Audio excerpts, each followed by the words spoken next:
Hello, welcome to the NEET PYQ series. इसमें हम एक वीडियो में एक चैप्टर के आज तक पिछले 33 ईयर्स में जितने भी प्रीवियस ईयर्स क्वेश्चन आए हैं सारे के सारे सॉल्व कर रहे थे एक सिंगल वीडियो में। तो काफी सारा मजा आने वाला है। आज का हमारा चैप्टर है लॉज ऑफ मोशन। ये वीडियो नंबर 4 है। मेरा नाम विक्रांत किरार है। मैंने IIT खड़गपुर से मैकेनिकल इंजीनियरिंग पढ़ी है। ब्ला ब्ला ब्ला ब्ला ब्ला ब्ला ब्ला ब्ला ब्ला ब्ला। वीडियो को शुरू करते हैं, टाइम वेस्ट नहीं करेंगे।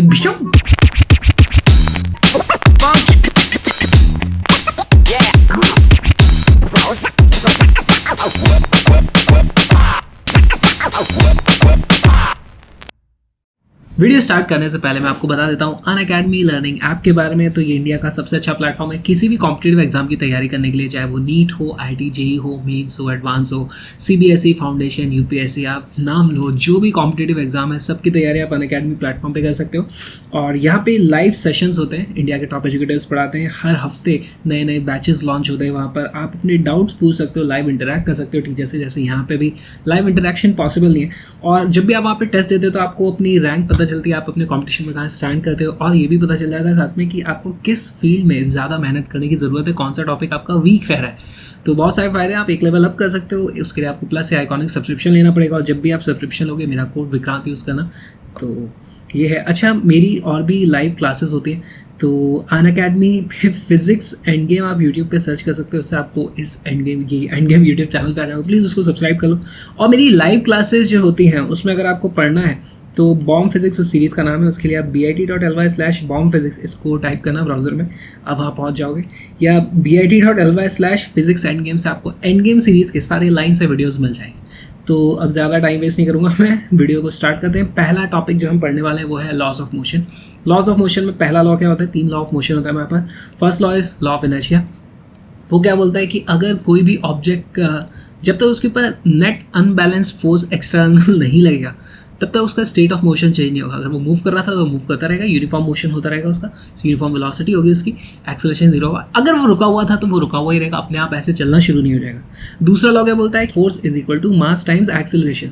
फोर्स वेक्टर है तो एक्सेलरेशन वेक्टर मेथड पता कर सकते हैं। थर्ड लॉ बोलता है action is equal to reaction. हर फोर्स एक्शन रिएक्शन पेयर में लगता है। इसमें ये नहीं बोलेंगे हम कि एक्शन पहले होता है फिर रिएक्शन होती है, रिएक्शन पहले होता है फिर एक्शन, तो दोनों एक साथ लगते हैं। ऐसे थोड़ा डिले के साथ नहीं होता है। तो बस बोलने के लिए एक्शन रिएक्शन दोनों एक साथ फोर्स ले सकते हैं। ठीक है, तो अब देखते हैं नीट में इनमें से किस तरीके के सवाल आते हैं। फर्स्ट क्वेश्चन ये रहा आपकी कंप्यूटर स्क्रीन पर। A particle moving with velocity is acted by 3 forces shown by the vector triangle PQR। The velocity of the particle will. तो देखो हमारे पास 3 फोर्सेस लग रहे हैं। तो ये फोर्सेस कैसे लग रहे हैं? एक्चुअली हमारे पास पार्टिकल कुछ इस तरीके से होगा। मान लो यहाँ पर पार्टिकल है, उसके ऊपर इस डायरेक्शन में एक फोर्स लग रहा है, इस डायरेक्शन में एक फोर्स लग रहा है, और तीसरा फोर्स इस डायरेक्शन में लग रहा है। लेकिन हम इन तीनों को ही अगर ऐड करते हैं तो आप देखोगे यहाँ से यहाँ तक गए, यहाँ से यहाँ तक गए, यहाँ से यहाँ तक गए, सांप सीढ़ी की तरह। तो तीनों फोर्सेस का सम 0 आ जाता है। F net is equal to 0। F net 0 है तो इसका मतलब एक्सेलरेशन की वैल्यू 0 है। इसका मतलब V is equal to constant. तो हमारा आंसर आता है C, हमारी वेलोसिटी चेंज नहीं होगी। वैसे क्या ही क्वेश्चन है यार, इसमें क्या ही आप कर लो, और तो कोई ऑप्शन तो होने नहीं वाला है यहाँ पर। क्या रैंडम ऑप्शन। चलो next question. The force F acting on a particle of mass m is indicated by force time graph shown below. The change in momentum of the particle over the time interval from 0 to 8 second, 0 से 8 second तक हमें बताना है। अच्छा, तो हमारे पास force की 2 तरीके की चीज़ें होती हैं।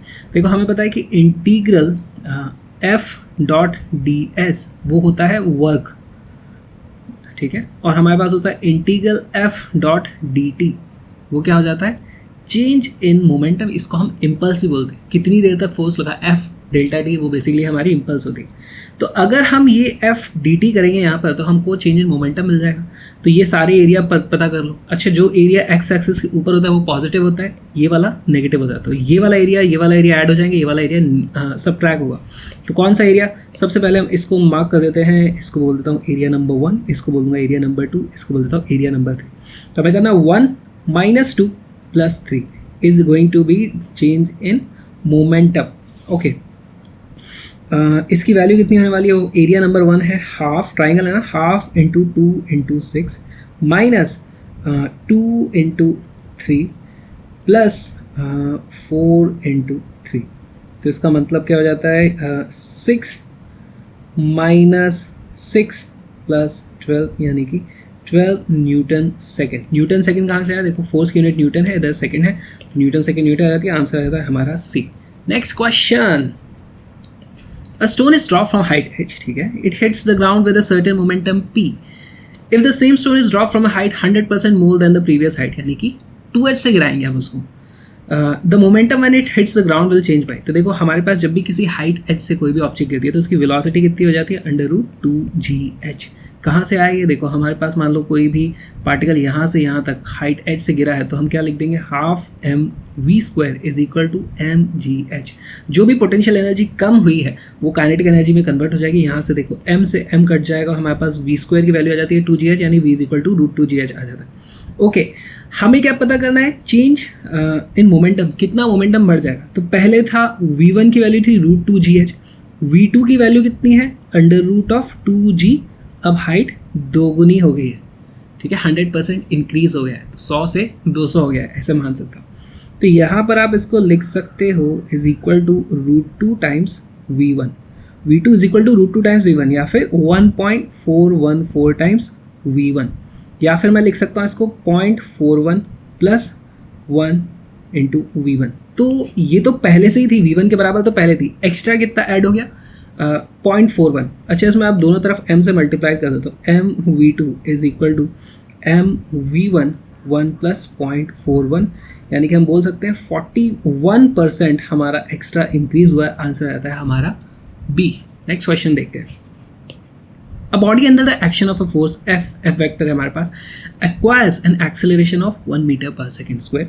The mass of this body must be. तो हमारे पास कुछ फोर्स वेक्टर है, अब कोई बॉडी होगी यहाँ पर इस तरीके से, उसके ऊपर फोर्स लग रहा था इस डायरेक्शन में, कुछ एफ नेट है, फोर्स वेक्टर है, उसके कारण उसका एक्सेलरेशन भी हो जाएगा, और एक्सेलरेशन का मैग्नीट्यूड हमें दिया है, एक्सेलरेशन वेक्टर का डायरेक्शन भी उधर ही होगा. तो इसको कैसे सॉल्व करेंगे, सबसे पहले तो फोर्स का मैग्नीट्यूड पता करो. फोर्स वेक्टर का मैग्नीट्यूड कितना हो जाएगा, वो जाएगा √x² plus y² plus z², तीनों जो कॉम्पोनेंट है fx xy fz उनके स्क्वायर करके ऐड कर दो. तो 6² प्लस -8 का स्क्वायर प्लस 10 का स्क्वायर, इसकी वैल्यू क्या आ जाती है, 6² प्लस 8² दोनों मिलकर के हो जाते हैं 10². हमें ये चीज़ पता है 100 हो जाएगा, और यहाँ 10² है तो ये 200 हमारा आंसर आने वाला है. इसको आप सॉल्व करो तो ये 10√2 इसका आंसर आ जाता है. ओके, ये फोर्स की वैल्यू है. हमें पता है दूसरी चीज़ f is equal to mass times acceleration.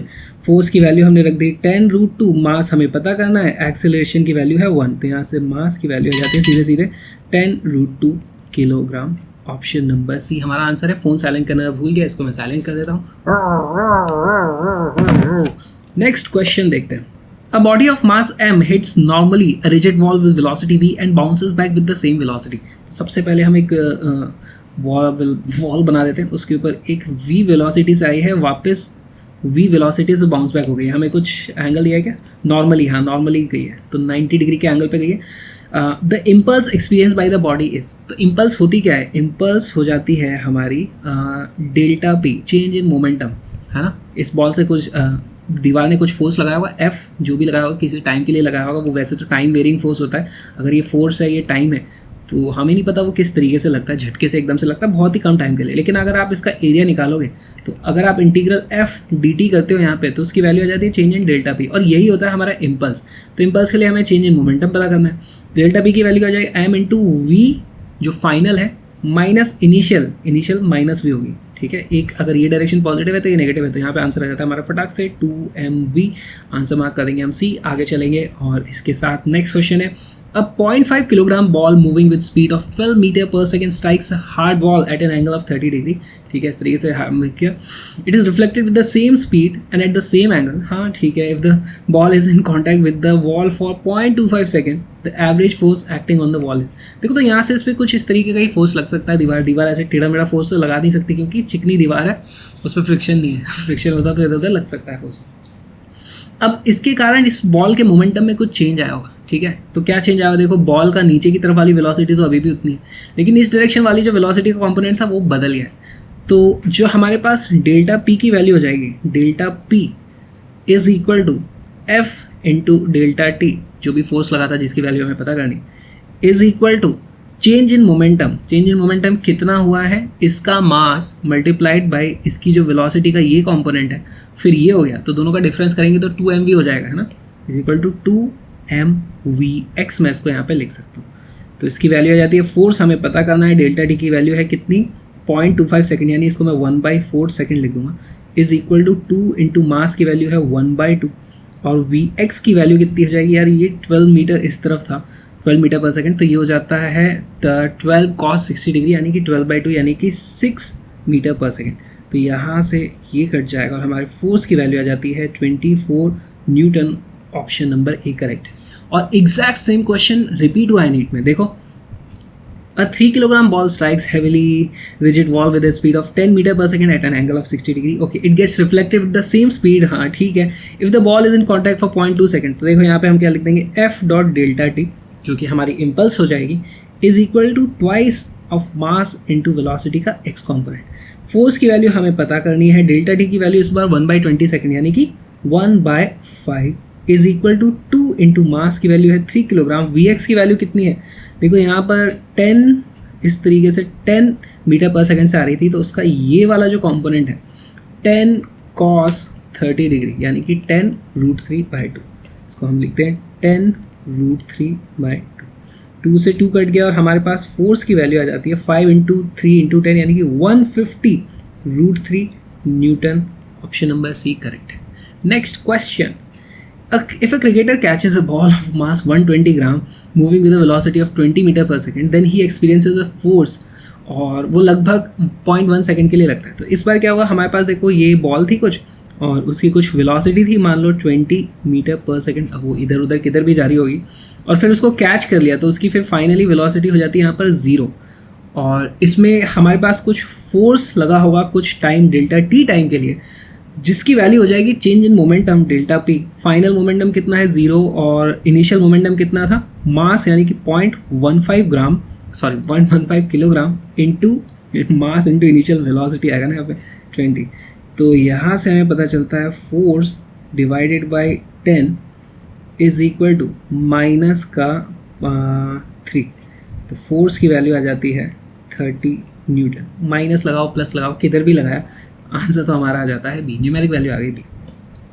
अब bullet is fired from a gun, ठीक है, तो पहले बुलेट बनाते हैं, नहीं गन बनाते हैं, कुछ नहीं बनाएंगे। The force on the bullet is given by F is equal to कुछ टाइम का फंक्शन है। Okay, interesting question. F is in newton and T is in second. The force on the bullet becomes 0 as soon as it leaves the barrel, ठीक है। What is the average impulse imparted on the bullet. तो bullet के ऊपर देखो time varying कुछ force लग रहा है और हम जानते हैं टी इज इक्वल टू 0 पे हम यहाँ देखें टी की वैल्यू 0 रख दो तो फोर्स की वैल्यू है 600 न्यूटन। फिर जैसे जैसे टाइम बढ़ता जाएगा फोर्स की वैल्यू कम होती जाएगी और एक टाइम पे फोर्स की वैल्यू 0 हो जाएगी। तो ये भी दिया हुआ है कि फोर्स की वैल्यू 0 कब होती है, जैसे ही वो बैरल से निकलती है, मतलब जो बंदूक का बैरल होता है ना, ये ऐसी बंदूक होती है और ये बैरल कहलाता है, इससे बाहर निकलती फोर्स की वैल्यू 0 हो जाएगी। तो हमें बताना है कि इम्पल्स कितनी लगी, तो हमें पता करना है एफ डॉट डी टी की impulse T is equal to 0 से कब तक, लिमिट क्या रखेंगे, कहाँ तक, जिस वक्त हमारी बुलेट बैरल से निकल गई है, जिस वक्त हमारा फोर्स 0 हो गया है। तो लिमिट पता करने के लिए व्हेन फोर्स विल बी 0, तो वो पता करने के लिए हम क्या कर देंगे, हम लिख देंगे 600 minus 2 into 10⁵ T is equal to 0। यहाँ से टी की वैल्यू आ जाती है, टी की वैल्यू आ जाएगी 3 इंटू 10⁻³ सेकेंड, ठीक है। इस टाइम पर हमारे फोर्स की वैल्यू 0 हो जाएगी, यानी हम मान लेंगे कि बुलेट बैरल से निकल गई है और यही टाइम हमें यहाँ पे रख देना है। ये लिमिट्स हो जाएंगी हमारी और ये हमारी इम्पल्स की वैल्यू थी, है ना। तो impulse is equal to integral, force की वैल्यू रखिए 600 minus 2 into 10⁵ T D T, limit जाएगी 0 से लेकर 3 इंटू 10⁻³ सेकेंड तक।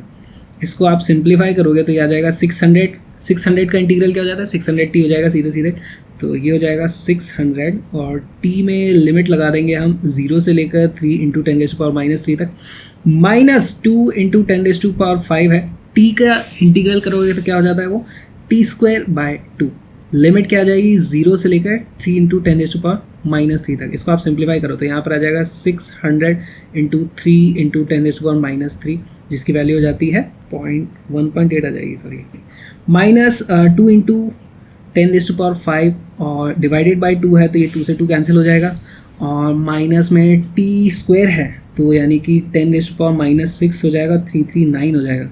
तो ये आ जाता है 0.9, तो माइनस 0.9, इसको आप सिंप्लीफाई करोगे तो ये आ जाता है सिर्फ 0.9 न्यूटन सेकेंड, हमारा आंसर आ जाएगा डी, हमारा आंसर है 0.9। ऑल राइट, काफ़ी सिंपल क्वेश्चन था, थोड़ा कैलकुलेशंस लंबी हो गई। नेक्स्ट क्वेश्चन देखते हैं क्या है।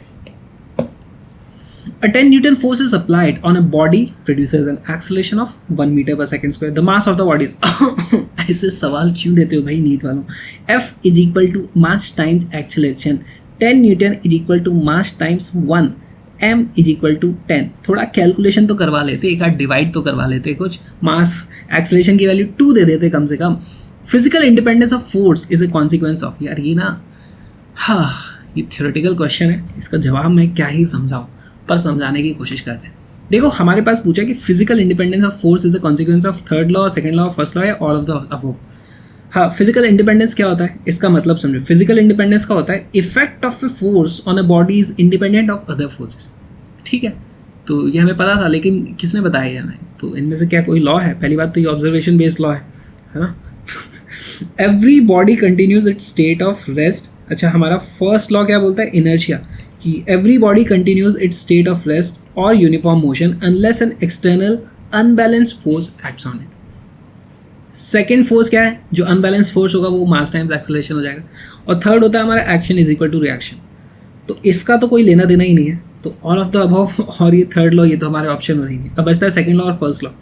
तो सेकंड लॉ भी बोलता है कि F net is equal to mass times acceleration, ये भी नहीं होता। लेकिन फर्स्ट लॉ में आप इसको ध्यान से देखो, हमारे पास unless an external unbalanced force होना चाहिए। ठीक है, तो एक्सटर्नल अनबैलेंस्ड फोर्स कैसे आएगा? तो मान लो हमारे पास कोई भी फोर्स लगता है, एक ही फोर्स है, तो हम जानते हैं कि हम इस फोर्स को दो कंपोनेंट्स में तोड़ सकते हैं, और ये दोनों फोर्स इस तरीके से एक्ट करते हैं, ये इसको इधर एक्सेलरेट कराने की कोशिश करेगा, ये इसको इधर एक्सेलरेट कराने की कोशिश करेगा, और उन दोनों का जो नेट एक्सेलरेशन होगा, क्योंकि एक्सेलरेशन भी वेक्टर होता है ना, तो फिर वो वेक्टर्स फिर से ऐड हो जाएंगे, हमें फिर से नेट इसी तरफ हमारे को एक्सेलरेशन मिलने वाला है। तो यहाँ पर बहुत ज़रूरी चीज़ क्या है?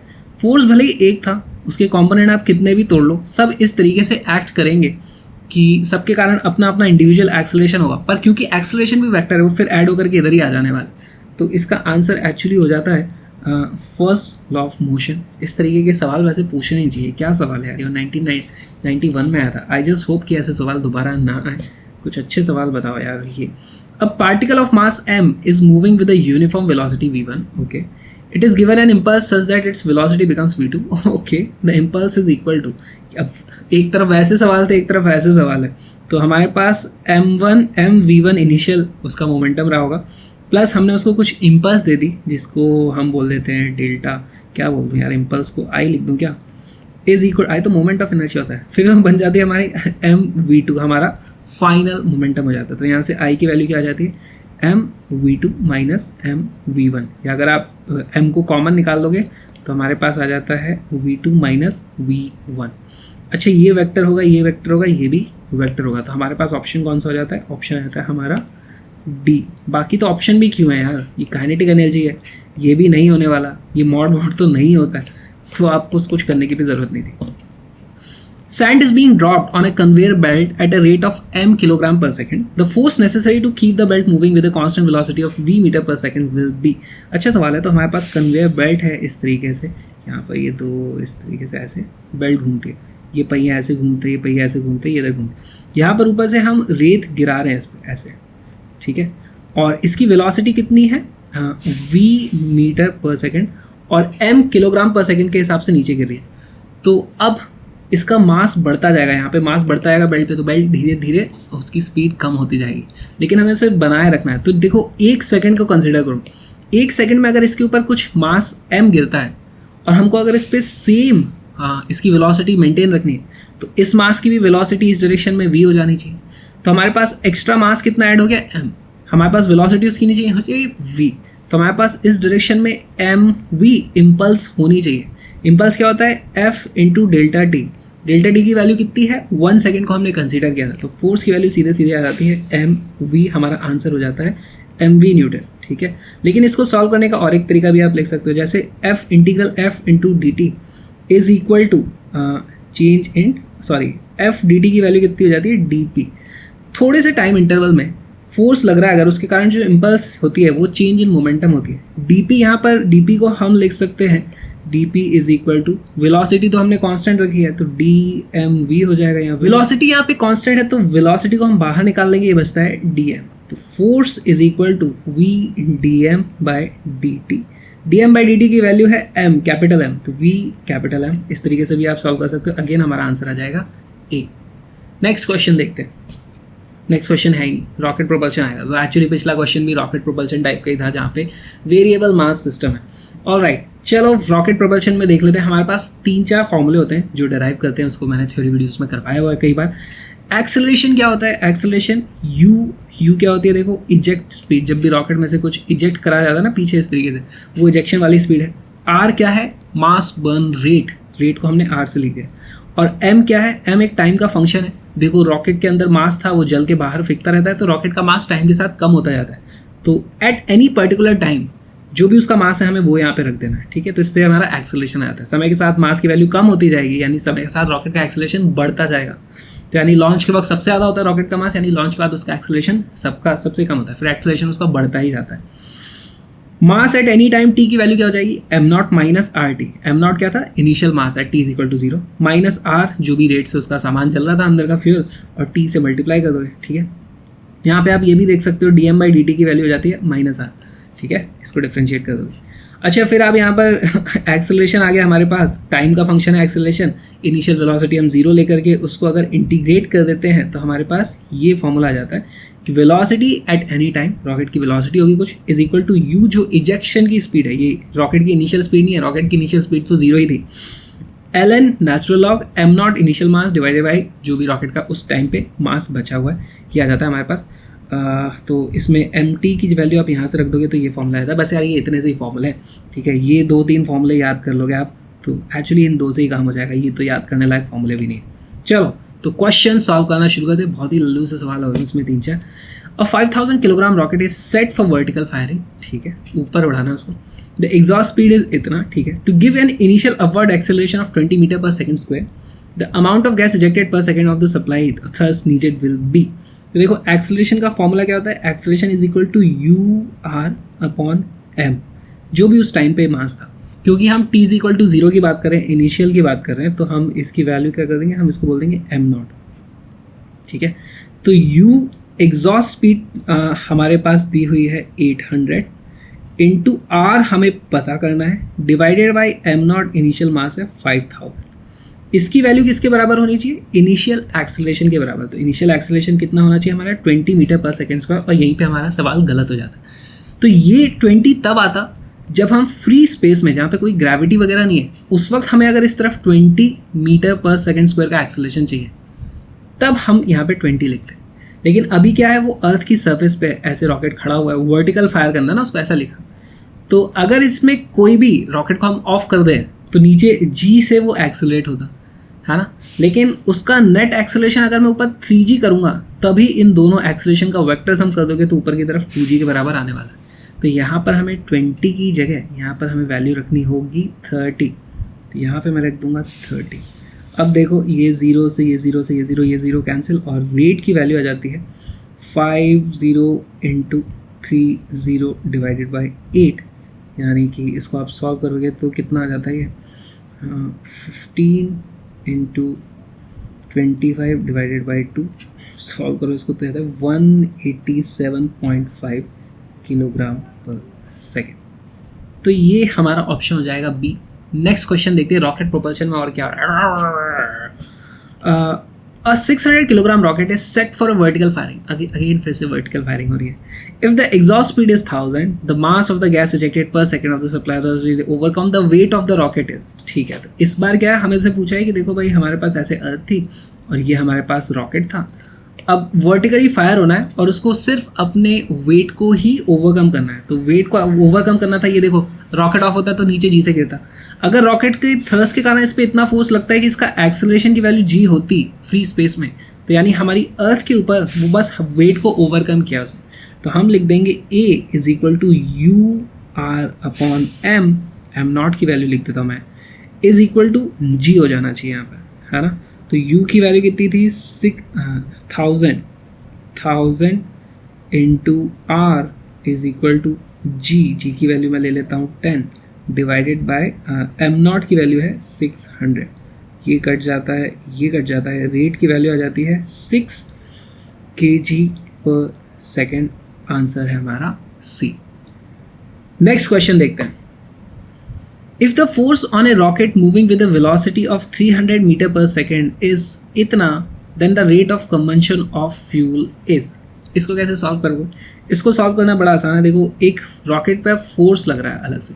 अभी तक क्या होता था, रॉकेट पे अलग से फोर्स नहीं लगता था, उसमें से जो मास निकलता था उसके कारण ही उसका मोशन होता था, इम्पल्स हम बैलेंस करते थे इस तरीके से। इसकी डेरिवेशन है। यहाँ पर हमारे पास एक्सटर्नल फोर्स लग रहा है, ठीक है, तो हम क्या कर देंगे, F is equal to dp/dt। बस इसमें यही कर देना है।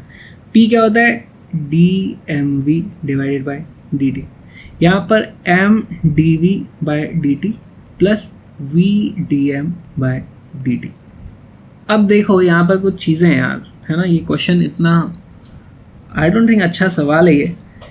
यहाँ पर हमसे क्या पूछा गया है, क्या हमारे पास dm/dt हमसे पूछा गया, मास चेंज हो रहा है रॉकेट, ये हमसे पूछा गया है।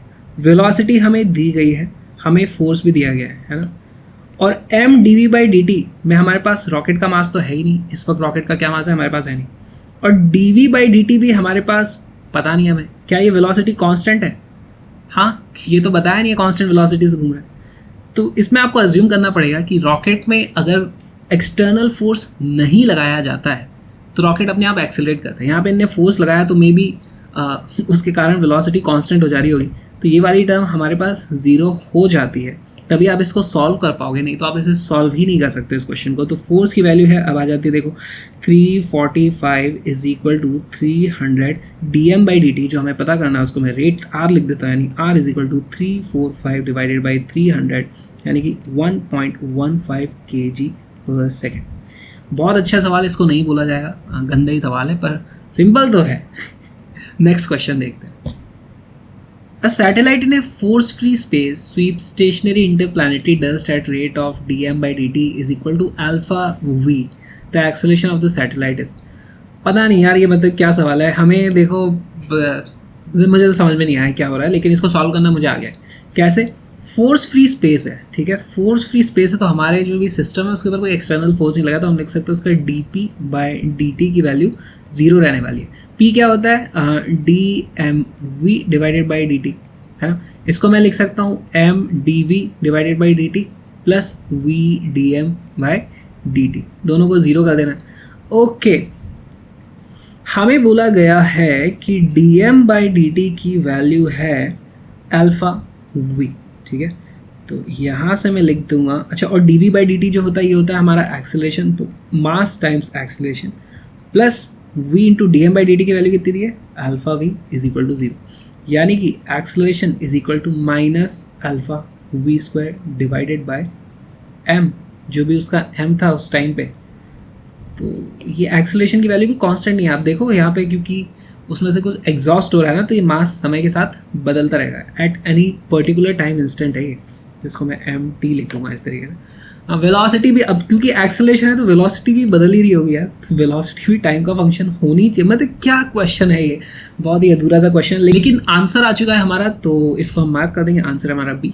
नेक्स्ट सेगमेंट जो है हमारा वो है connected bodies, pulleys and equilibrium of forces. तो बहुत ही सिंपल सा, ये भी पुली आने वाला है, और नीट में तो बहुत ही सिंपल से सवाल आते हैं। तो स्टार्ट करते हैं। पहला सवाल है, 2 bodies of mass 4 kg are tied to the endless mass. तो हमारे पास एक पुली सिस्टम है, पूछा है कि इसका एक्सेलरेशन बताओ। देखो इस तरीके के सवालों को सॉल्व कैसे करते हैं, इस पुली को आप खोल लो, मतलब ये रस्सी को अगर मैं इधर ले जाऊँ, इसको मैं इधर ले जाऊँ, तो हमारे पास कुछ ऐसा सिस्टम आ जाता है। ये 4 kg का है, ये 6 kg है ना, ये 4 kg है। इस पूरे को एक सिस्टम बना लिया। अच्छा, इसका अगर एक्सेलरेशन नीचे की तरफ होता है तो इसका ऊपर की तरफ होता है, देखो, यानी इसका इधर होगा तो इसका भी इधर हो जाएगा। ये सारी चीज़ें सबको क्लियर हो गई। और इसका हमने एक्सेलरेशन सिस्टम का मान लो इस तरफ मान लिया, क्योंकि हमें पता है यार ये यहाँ पर इधर ही नीचे आने वाला है, ये वाला मास भारी है। तो हमारे पास ड्राइविंग फोर्सेस कौन कौन से, देखो इस पे इस तरफ फोर्स लग रहा होगा 6g, इस पे इस तरफ फोर्स लग रहा होगा 4g। अब हम इसके ऊपर सिस्टम की इक्वेशन लिख देंगे। सिस्टम की इक्वेशन क्या है, F net is equal to mass times acceleration. Force total कितना है इस डायरेक्शन में, ये डायरेक्शन है, अगर मैंने सही तरफ हाथ किया तो हाँ यही डायरेक्शन। फोर्स की वैल्यू है F is equal to mass times acceleration, formula लिख दो 6g minus 4g is equal to total mass कितना है 6 प्लस 4 टाइम्स एक्सेलरेशन। एक्सेलरेशन हमें पता करना है 6 माइनस 4 यानी ये 2g divided by 10 is equal to acceleration which is equal to g divided by 5। बहुत ही सिंपल सा क्वेश्चन था, आंसर आ गया हमारा B। नेक्स्ट क्वेश्चन हम देखेंगे, 2 blocks A and B of mass 3 kg respectively connected by massless and extensible string. ठीक है, whole system is suspended by a spring. The magnitude of acceleration of A and B immediately after the string is cut. तो ये equilibrium में था, यहाँ पर फिर हमने क्या किया, इस धागे को काट दिया है। काटते ही इसका एक्सेलरेशन ऊपर की तरफ होगा, ये नीचे की तरफ गिरेगा। ठीक है, और हमसे पूछा दोनों के एक्सेलरेशन का मैग्नीट्यूड क्या है। तो जब हमने रस्सी को काट दिया है उस वक्त B के साथ क्या होगा, B के ऊपर तो नेट फोर्स सिर्फ नीचे की तरफ G लग रहा होगा mg, उसके कारण इसका नीचे की तरफ एक्सेलरेशन हो जाएगा G। तो B के लिए तो हमारा एक्सेलरेशन की वैल्यू G आनी है। ये दोनों हमारे आंसर नहीं हो सकते, इसको मैं स्मार्ट गेसिंग से एलिमिनेट कर सकता हूँ। दूसरी बात ये जो है, ये देखो कुछ 3m है ना, अगर ये सिर्फ m होता तो इसका भी एक्सेलरेशन शायद G हो जाता, मुझे कैलकुलेशन करके चेक करना पड़ेगा। लेकिन 3m है तो मुझे पक्का है कि इसका एक्सेलरेशन G तो नहीं होने वाला है, तो मैं इसको भी एलिमिनेट कर सकता हूँ, मैं मार्क कर सकता हूँ ये। लेकिन अब मैं इसको सॉल्व कर लेता हूँ। कैसे सॉल्व करेंगे, एट इक्विलिब्रियम पोजीशन, जिस वक्त ये इक्विलिब्रियम में है उस वक्त हमारे पास इस सिस्टम को देखो 3m प्लस m यानी टोटल 4m है। तो इस सिस्टम के ऊपर नीचे की तरफ फोर्स कितना लग रहा था 4mg, तो स्प्रिंग ने भी ऊपर की तरफ फोर्स लगा रखा होगा 4mg, तभी ये रुका हुआ था, नहीं तो ये नीचे गिर जाता। तो हमारे पास ब्लॉक ए के लिए हम लिख देंगे, इसके पास ऊपर की तरफ फोर्स था 4mg। जिस वक्त हमने ये स्ट्रिंग काट दी तो अब इसके ऊपर नीचे की तरफ टोटल फोर्स जो लग रहा था वो सिर्फ हो जाएगा 3mg, और उसके कारण इसका कुछ एक्सेलरेशन होगा ऊपर की तरफ a। तो हम लिख देंगे 4mg minus 3mg is equal to 3m times a, क्योंकि इसका मास 3m है, गलती मत करना। यहाँ पर g से g नहीं कटेगा यार, m से m कट जाएगा, एक्सेलरेशन की वैल्यू आ जाएगी 4 माइनस 3 यानी कि 1 डिवाइडेड बाई 3 1/3mg। तो हमारा आंसर आ जाता है a। बहुत ही सिंपल क्वेश्चन था, ऐसे बहुत सारे सवाल आते हैं। नेक्स्ट क्वेश्चन देखते हैं। One end of a string of length L is connected to a particle of mass m. On the other end is connected to a small pack of female. If the particle moves in the circle with speed v, the net force on the particle will be where T represent the tension in the string. अच्छा सवाल, ये conceptual सवाल है, इसमें कुछ करना नहीं है कैलकुलेशन। हमारे पास ये कुछ पैक था और उससे एक धागा था जिसकी लेंथ थी L, और वहाँ पर हमने एक स्टोन बांधा हुआ था जिसका मास था m, और ये कुछ v वेलोसिटी से जा रहा था, मतलब ये ऐसे कुछ चक्कर लगा रहा होगा। ओके, हॉरिजॉन्टल उसमें लगा रहा है ना। हमसे पूछा इसके ऊपर नेट फोर्स कितना लग रहा होगा, तो भाई इस रस्सी में कुछ टेंशन होगी T, और क्योंकि ये सर्कल में घूम रहा है तो इसके ऊपर mv²/r हमारे पास सेंट्रीपिटल फोर्स होना चाहिए। लेकिन हमारे पास net force T plus mv²/r नहीं होगा। दरअसल ये जो टेंशन लगेगी उस टेंशन की वैल्यू ही mv²/r के बराबर होगी, mv²/l के बराबर होगी। तो या तो अगर हमारे पास ऑप्शन होता mv²/l, लेकिन वो तो ऑप्शन है नहीं कहीं, T हमारे पास ऑप्शन है, तो हमारे पास आंसर आ जाएगा T, where T is also equal to mv²/l। अगर टेंशन उससे ज़्यादा होती तो ये बैलेंस नहीं होता ना, कुछ और फिर कुछ और रेडियस का चक्कर लगाता है, उसकी वेलोसिटी कम ज़्यादा कुछ हो जाता। ठीक है, चलो नेक्स्ट क्वेश्चन पे आते हैं। 3 blocks ABC of mass 4, 2 and 1 are here. Contact frictionless surface है, फोर्स ऑफ 14N लगा दिया है यहाँ पर हमने। ठीक है, 14 न्यूटन का फोर्स लगा दिया। 4 kg है, ये 2 kg है, ये 1 kg है। हमें बताना है कि भाई इसका यहाँ पर इस इंटरफेस पे कितना फोर्स लग रहा है। तो सबसे पहले तो यहाँ पर हम इस पूरे सिस्टम का एक्सेलरेशन पता कर लेते हैं।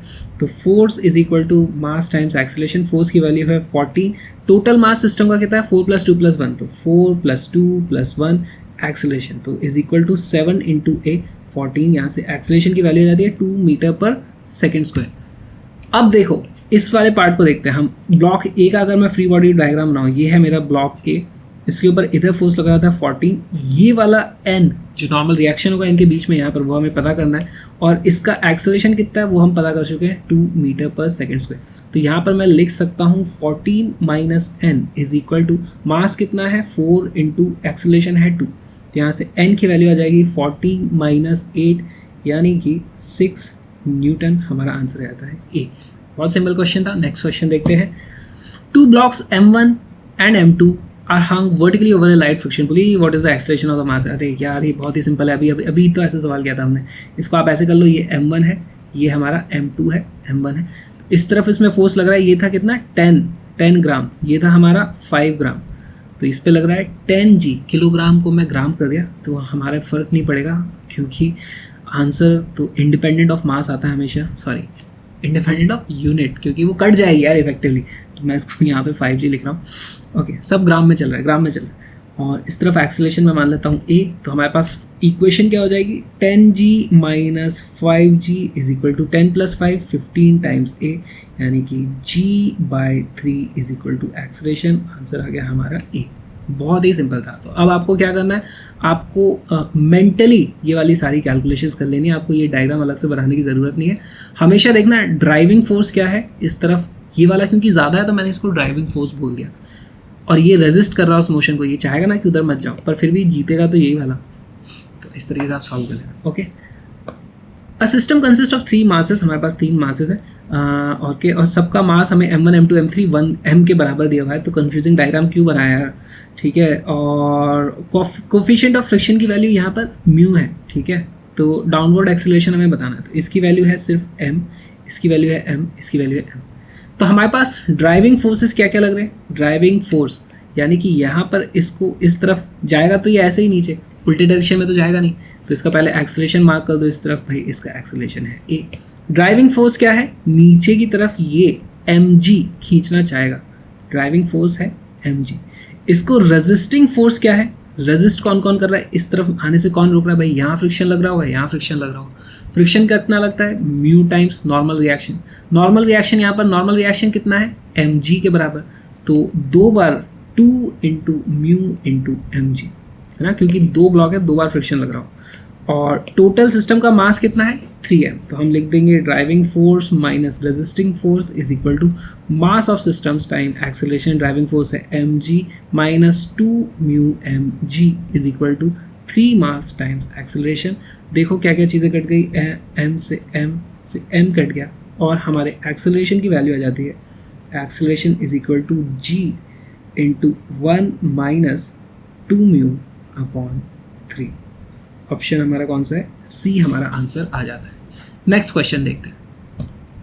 3 blocks with masses m, 2m and 3m are connected, ठीक है। हाँ, ये इस तरीके से कनेक्टेड हैं। After an upward force F is applied on the block m, the masses move upward with a constant speed v, इनकी वेलोसिटी v कांस्टेंट है, यानी इनका कोई एक्सेलरेशन नहीं है। What is the net force on the block of mass 2m, तो इस 2m के ऊपर नेट फोर्स कितना लग रहा होगा। देखो इसके ऊपर की तरफ कुछ टेंशन लग रही होगी T1, नीचे की तरफ कुछ और टेंशन लग रही है T2, और उसका खुद का नीचे की तरफ mg लग रहा होगा। लेकिन हमसे T1 T2 या mg नहीं पूछा, हमसे पूछा है नेट फोर्स कितना लगेगा, तो इन तीनों का सम हो जाएगा। तो पहले T1 पता करो फिर T2 पता करो, ये नहीं करना। हमें पता है F net is equal to mass times acceleration. क्योंकि इसका एक्सेलरेशन 0 है तो इसका फोर्स भी 0 होगा, तो इसका आंसर सीधे आ जाता है हमारा D। इसके ऊपर कोई टोटल फोर्स 0 है इसके ऊपर। A balloon with mass m is descending down with an acceleration a. How much mass should be removed from it so that it starts moving up with an acceleration a? तो ये balloon का चक्कर क्या है, देखो हमारे पास मान लो कोई बलून है इस तरीके से, हॉट एयर बलून समझ लो आप उसको, है ना। और उसके ऊपर नीचे की तरफ उसमें उसका टोटल मास मैं मान लेता हूँ, उसका मास था m, तो नीचे की तरफ फोर्स कितना लगता है mg। लेकिन क्योंकि ये बलून है तो इसके ऊपर एक ऊपर की तरफ फोर्स भी लग रहा होगा F, बॉयंट फोर्स उसको मैं बोल देता हूँ, ठीक है। अब यहाँ पर हमारे पास इनिशियली इक्वेशन क्या है, देखो mg minus f buoyant is equal to mass times acceleration, equation number 1। फिर हमने क्या किया, इसमें से कुछ मास कम कर दिया, ठीक है। तो इसका मास अब बचता है m माइनस एक्स, इसका मास m माइनस एक्स बचेगा तो ये वाला फोर्स कम हो जाएगा। लेकिन बॉयंट फोर्स तो उतना ही है, उसका वॉल्यूम वगैरह तो उतना ही था, टेम्परेचर वगैरह जो भी चीज़ उसको हमें कांस्टेंट माना है, तो अभी ऊपर एक्सेलरेट करने लगता है। उस केस में हमारे पास क्या हो जाता है, एफ बी माइनस उसका नीचे की तरफ mg कितना लग रहा था m माइनस एक्स, क्योंकि हमने x अमाउंट निकाल दिया। g is equal to mass times acceleration ऊपर की तरफ, मास कितना बचा m minus X times acceleration a, acceleration a की वैल्यू बराबर है। तो अब ये हमारी इक्वेशन नंबर 2 है। कुछ नहीं करना, यहाँ पे f बॉयंट की वैल्यू यहाँ से यहाँ पर रख दो आप और ये सॉल्व हो जाएगा। f बॉयंट की वैल्यू कितनी है, mg माइनस ma, तो mg minus ma minus mg plus xg is equal to ma minus xa। कितनी चीज़ें कट गई, mg से mg कट गया और हमारे पास वैल्यूज़ कुछ आ जाएंगी। x हमें पता करना है, x को एक तरफ ले जाते हैं तो x g plus a is equal to 2m है, तो x की वैल्यू आ जाती है mass into 2a upon a plus g। हमारा आंसर क्या है? सी हमारा आंसर आया था। बहुत ही सिंपल क्वेश्चन था। सिंपल तो क्या ही था, सिंपल ही था। और क्वेश्चन देखते हैं। A person of mass 60 kg is inside a lift of mass 940 kg and presses a button of control by। पूरी कहानी सुनानी है इनको। वो बटन दबाया उसने, बाल खुजाए, पता नहीं क्या क्या किया। The lift start moving with upward acceleration 1 meter per second square। If g is equal to 10 meter per second square, the tension the supporting cable। तो हमारे पास इस तरीके से लिफ्ट होती है, एक एलिवेटर है, इसके अंदर हमारा कोई है इंसान, उसके ऊपर यहाँ पर टेंशन टी लग रही है। टोटल मास कितना हो गया हमारे पास? 60 प्लस 940 यानी कि 1000 kg हो गया है। तो हम लिख देंगे इसके ऊपर नीचे की तरफ लग रहा होगा mg, टोटल मास है यहाँ पर, तो हम लिख देंगे t minus mg is equal to ma, यानी कि t is equal to mg plus a।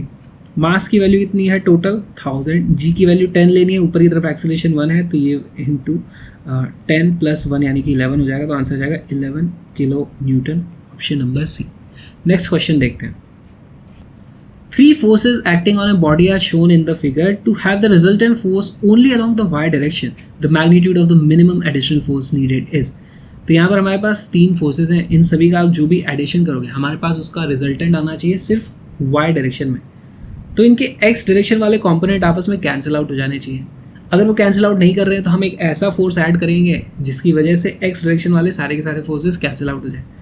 तो x कंपोनेंट में क्या क्या चीज़ें हैं हमारे पास? देखो, इस वाले फोर्स का 1 न्यूटन है ना, इसका इस डायरेक्शन में जो फोर्स की वैल्यू होगी 1 cos 60, उसकी वैल्यू कितनी हो जाती है? 1/2 न्यूटन इधर होगा। ये जो 4 न्यूटन इस तरफ लग रहा है उसका इस डायरेक्शन में जो कंपोनेंट होगा वो भी हो जाएगा 4 × 1/2, यानी कि इधर की तरफ हमारे पास कितना है? हाँ, 2 न्यूटन। तो जब भी हमारे पास 60 डिग्री होता है ना, तो 60 डिग्री में उसके जो नीचे वाली लेंथ होती है वो एग्जैक्टली उसकी हाफ हो जाती है और सामने वाली होती है √3/2। तो यहाँ पर अब ये वाला एंगल फिर देखो 60 डिग्री है, ये वाला एंगल 30 था, तो ये एंगल 30 था, तो यहाँ पर ये 2 न्यूटन है, तो इस तरफ फिर से हमारे पास हो जाएगी वैल्यू 2 + 1 यानी 2 × हाफ यानी 1। तो हमारे पास एक और फोर्स हमें मान लो इस तरफ मैंने ऐड किया है, इस तरफ ऐड किया है जो है x। तो मैं लिख दूंगा अब half plus x plus 1 is equal to 2, ठीक है। Half plus x plus 1 is equal to 2, और यहाँ से x की वैल्यू आ जाती है 0.5 न्यूटन। ए हमारा आंसर हो जाता है। नेक्स्ट क्वेश्चन देखते हैं। The mass of a lift is 2000 kg. When the tension in a supporting cable is 28,000 Newton, then its acceleration upward is। तो इसे सॉल्व करना बहुत आसान है। पहले हम एक लिफ्ट बना लेते हैं इस तरीके से, ये यहाँ पर उसमें कुछ सपोर्टिंग केबल होगी, उसमें जो टेंशन है उसकी वैल्यू है 28000 न्यूटन, इसका मास है 2000 kg, और इसके ऊपर नीचे की तरफ भी फोर्स लग रहा होगा mg, तो उसकी वैल्यू हो जाती है 2000 × g की वैल्यू मैं 10 ले लेता हूँ, तो मल्टीप्लाई करो, हमारे पास हो जाएगा t minus mg is equal to mass times acceleration. तो 28000 minus 20000 is equal to 20000 sorry a, तो यहाँ पर आ जाएगा 8000 is equal to 2000 a।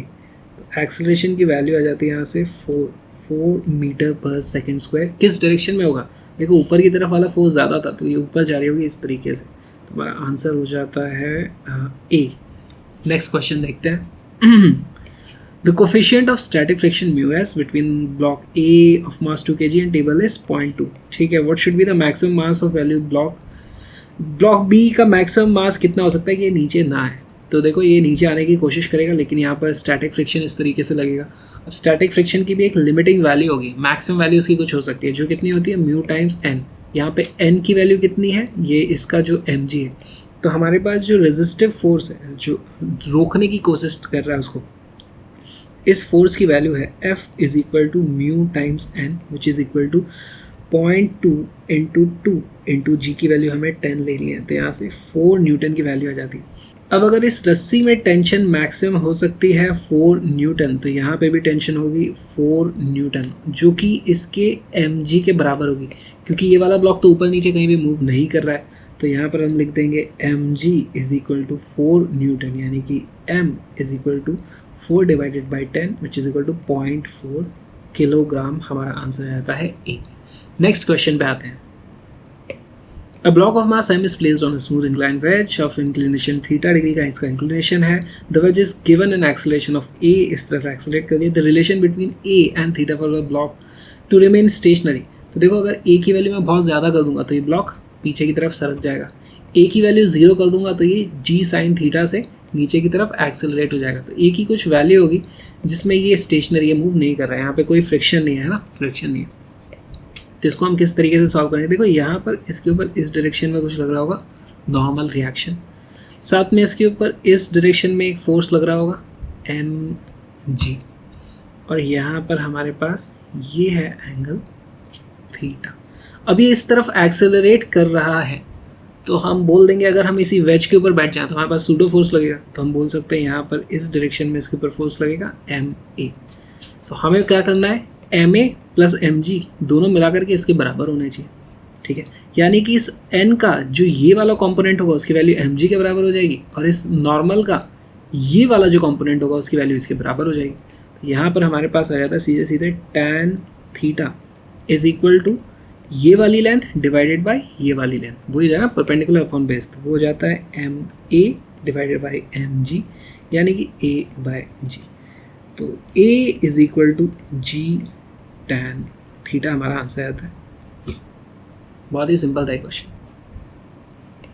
A block of mass m is placed on a smooth wedge of inclination 30 theta. ठीक है भाई, हमने एक वेज बना लिया, हमारे पास ये एंगल है theta. The whole system is accelerated horizontally so that the block does not slip on the wedge. The force exerted by the wedge.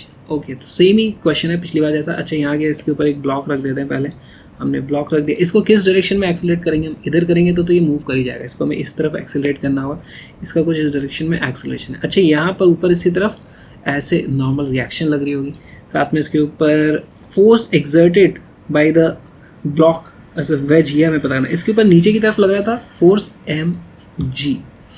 Okay, तो n का ये वाला जो कंपोनेंट होगा ना, ये कंपोनेंट, ये थीटा लगाओ तो n cos थीटा हो जाएगा। ये वाला n cos थीटा की वैल्यू mg के बराबर होनी चाहिए, तभी वो ऊपर नीचे वाले डायरेक्शन में मूव नहीं करेगा।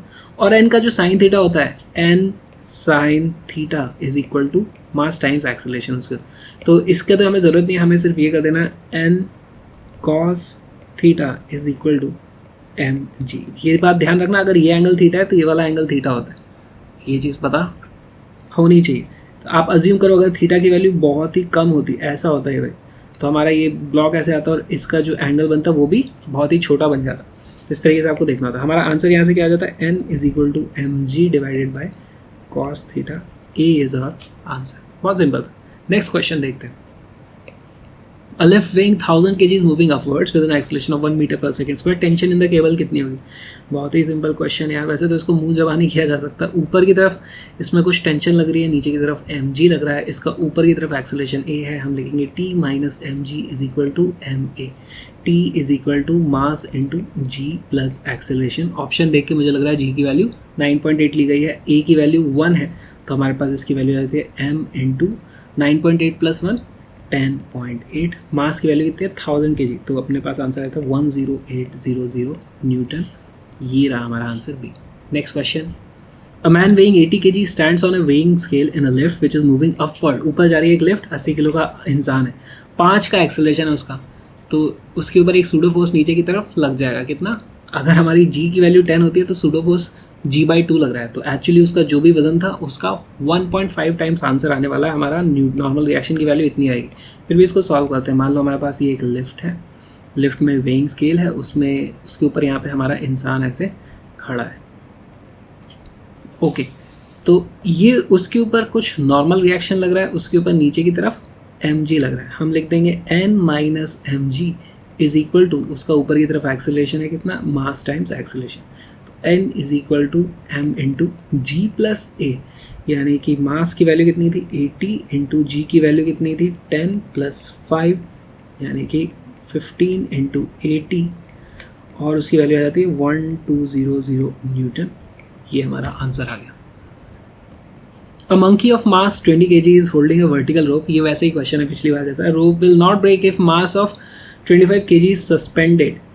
तो इसका मतलब रोप में अगर 25 kg का मास लटकाते हो तो रोप टूटती नहीं है, उससे ज़्यादा कभी टूट जाती है। यानी कि मैक्सिमम टेंशन कितनी हो सकती है, टी मैक्स की वैल्यू हमारे पास आ जाती है 250 न्यूटन, जिसकी वैल्यू हो जाती है mg 25 इंटू जी, है ना। ये तो पहले यहाँ पे रस्सी बना दो इस तरीके से, ये रस्सी रही और इससे हमारा बंदर लटका हुआ है यहाँ पे। कैसा बंदर है यार, ये रहा बंदर, ठीक है। इसमें टी मैक्स है, ओके। बंदर का वजन कितना है 20 kg। कहाँ पर लिखा है, यहाँ कहीं लिखा था, हाँ। मास ऑफ बंदर 20 kg। What is the maximum acceleration with which the monkey can climb up along the rope. तो ये कुछ ऐसे रस्सी को नीचे खींचेगा तो बेसिकली रस्सी पे ये नीचे फोर्स लगाएगा, एक्शन रिएक्शन में रस्सी इसके ऊपर फोर्स लगा देगी।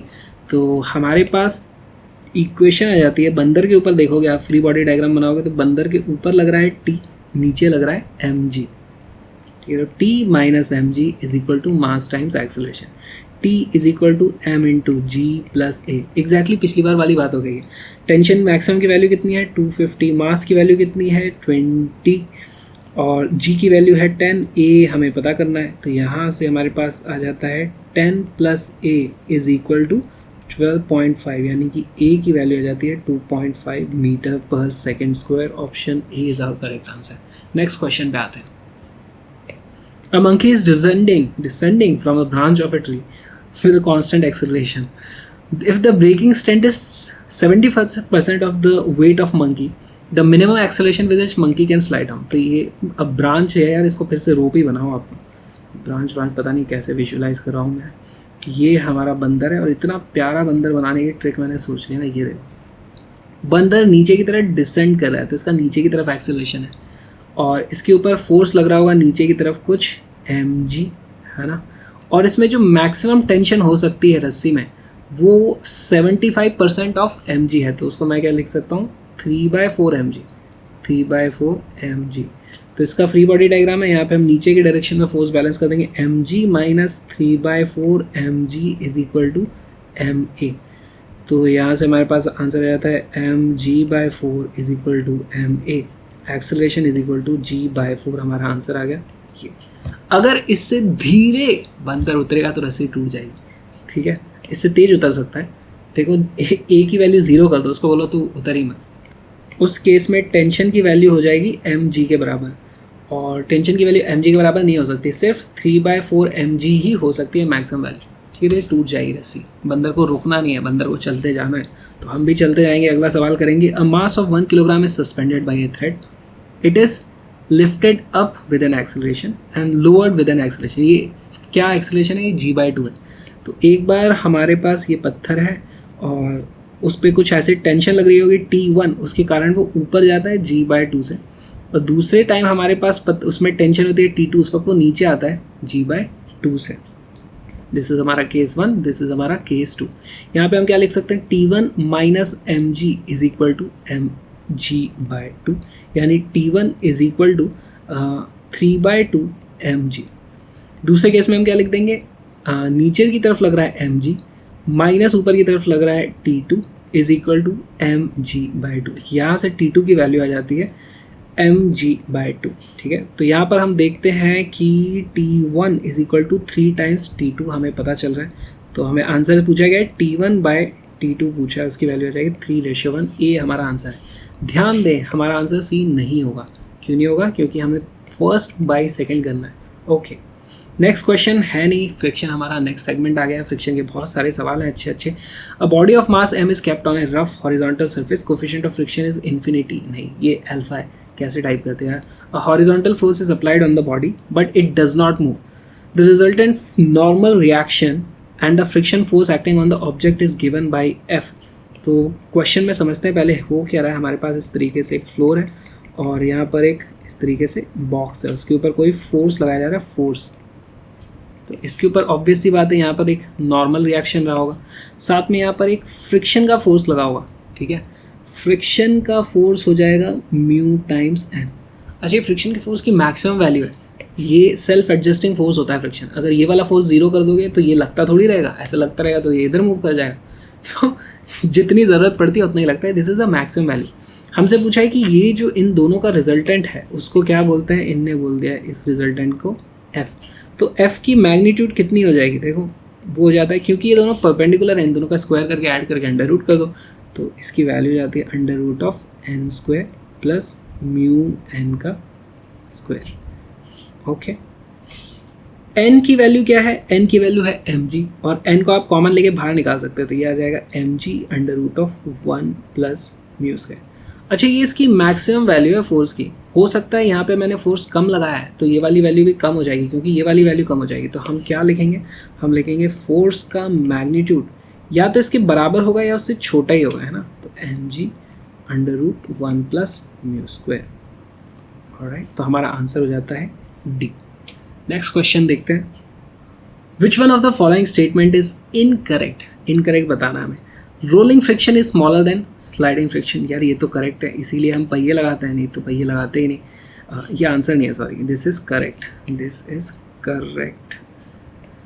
Limiting value of static friction is directly proportional to normal reaction. सही है, फ्रिक्शन की वैल्यू क्या होती है, मैक्सिमम जो हो सकती है, इसी को हम लिमिटिंग वैल्यू ऑफ फ्रिक्शन बोलते हैं, वो होती है म्यू टाइम्स एन। तो ये भी हमारा करेक्ट हो जाता है। Coefficient of sliding friction has dimensions of length. ओहो, कोफिशिएंट ऑफ फ्रिक्शन क्या होता है, फोर्स फ्रिक्शन का is equal to mu times N. अब ये भी फोर्स है, ये भी फोर्स है, तो ये डायमेंशन लेस क्वांटिटी होने वाली, तो ये फॉल्स हो जाता है, इनकरेक्ट है। तो यही हमारा आंसर बन जाएगा, यानी ये वाली लाइन भी करेक्ट होने वाली है। Friction force opposes the relative motion और इम्पेंडिंग मोशन। ये बोला भी जाता है, फ्रिक्शन अगर मोशन होने वाला होता है तो उसको रेजिस्ट करता है। तो यस, ये भी करेक्ट है, हमारा आंसर हो जाता है सी। नेक्स्ट क्वेश्चन देखते हैं। A block A of mass m1 rests on a horizontal table. A light string connected to it passes over a frictionless pulley at the edge of the table, and from its other end another block b of mass m2 is suspended. The coefficient of kinetic friction between the block and the table is mu k. When the block A is sliding on the table, the tension in the string is। यार ये बहुत ही अच्छा सा सवाल है। यहाँ पर पहले इसका डायग्राम बनाता हूँ मैं। तो ये हमारे पास टेबल है, यहाँ पे एक पुली लगा हुआ है इस तरीके से, यहाँ पे मास रखा हुआ है m1 और यहाँ पर नीचे लटका हमारा m2। अब इसमें कुछ टेंशन होगी, और जिस वक्त ये स्लाइड हो रहा है उस वक्त हमें पूछा है टेंशन की वैल्यू कितनी है। तो जिस वक्त ये स्लाइड हो रहा है तो इसका इस तरफ एक्सेलरेशन होगा ए, इसका भी इस तरफ एक्सेलरेशन होगा ए। तो पहले तो हम इक्वेशन ऑफ मोशन लिख देते हैं। देखो इस वाले ब्लॉक के लिए हम क्या लिख देंगे, यहाँ पर टेंशन होगी कुछ रस्सी में टेंशन माइनस म्यू m1 जी, ठीक है, क्योंकि इसका नीचे लग रहा होगा m1 जी, नॉर्मल रिएक्शन की वैल्यू हो जाएगी m1 जी, तो इस तरफ फ्रिक्शन की वैल्यू हो जाएगी mu times m1 g is equal to m1 times a. दूसरी इक्वेशन क्या हो जाएगी, इस वाले ब्लॉक के लिए अगर आप लिखोगे तो नीचे की तरफ लग रहा है mg, ऊपर की तरफ लग रहा है टेंशन t, और नीचे की तरफ एक्सेलरेट हो रहा है, तो हम लिख देंगे m2g minus t is equal to m2 times a. इन दोनों इक्वेशन को ऐड कर दोगे तो उससे हमें एक्सेलरेशन की वैल्यू पता चलेगी। तो ये आ जाएगा m2g minus m1 mu divided by m1 plus m2। तो इसी को मैं सिंप्लीफाई करके लिख देता हूँ, acceleration is equal to m2 minus mu m1 divided by m1 plus m2। ये हमारा एक्सेलरेशन आ गया है। ओके, अब इन दोनों में से किसी भी इक्वेशन में आप ए की वैल्यू रख दोगे तो आपको टेंशन की वैल्यू मिल जाएगी। ऊपर वाले में रख देता हूँ यहाँ से T is equal to mu, यहाँ से हमें पता चलता है, और यहाँ से भी T is equal to mu m1 G plus m1। A की वैल्यू कितनी है, ए की वैल्यू है m2 minus mu m1 upon m1 plus m2। इसको अब हम LCM लेंगे यहाँ पर। अच्छा, यहाँ पर एक G भी आएगा, कहीं से मैंने G मिस कर गया, ठीक है, तो यहाँ पर भी G आएगा। देखो यहाँ पर m1 G को मैं कॉमन ले सकता हूँ, तो ब्रैकेट में बचेगा मेरे पास mu plus m2 minus mu m1 upon m1 plus m2। LCM लोगे यहाँ पर तो देखो m1 जी बाहर आ जाएगा, इधर क्या बचेगा mu m1 plus mu m2 plus m2 minus mu m1 divided by m1 plus m2। तो ये म्यू m1 से ये म्यू m1 कैंसिल आउट हो जाता है। म्यू m2 यहाँ पे कॉमन ले लोगे तो हमारे पास फिर जो आंसर बचेगा वो देखो क्या बचता है, m1 m2 g ब्रैकेट में mu plus 1 divided by m1 plus m2। कौन सा हमारा आंसर है, ये ऑप्शन आता है हमारा B, mu is equal to mu के यहाँ पे ले लेना। तो इसको भी सॉल्व करना है तो आसान। नेक्स्ट क्वेश्चन देखते हैं। A block has been placed on an inclined plane with the slope of angle theta. Block slides down the plane at a constant speed. The coefficient of kinetic friction is equal to। तो यार यहाँ पर पहले तो block इस तरीके से रख दो, इसका एंगल है थीटा और क्या है, the block slides down the plane at a constant speed. तो इसके ऊपर नीचे की तरफ कौन सा फोर्स लगता है, mg sin theta.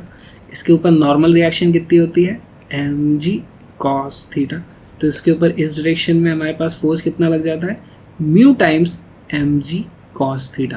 Friction force is mu times n। तो यहाँ पर कांस्टेंट स्पीड से नीचे जा रहा है, इसका मतलब इसके ऊपर F नेट 0 है। तो हम लिख सकते हैं mg sin theta is equal to mu mg cos theta.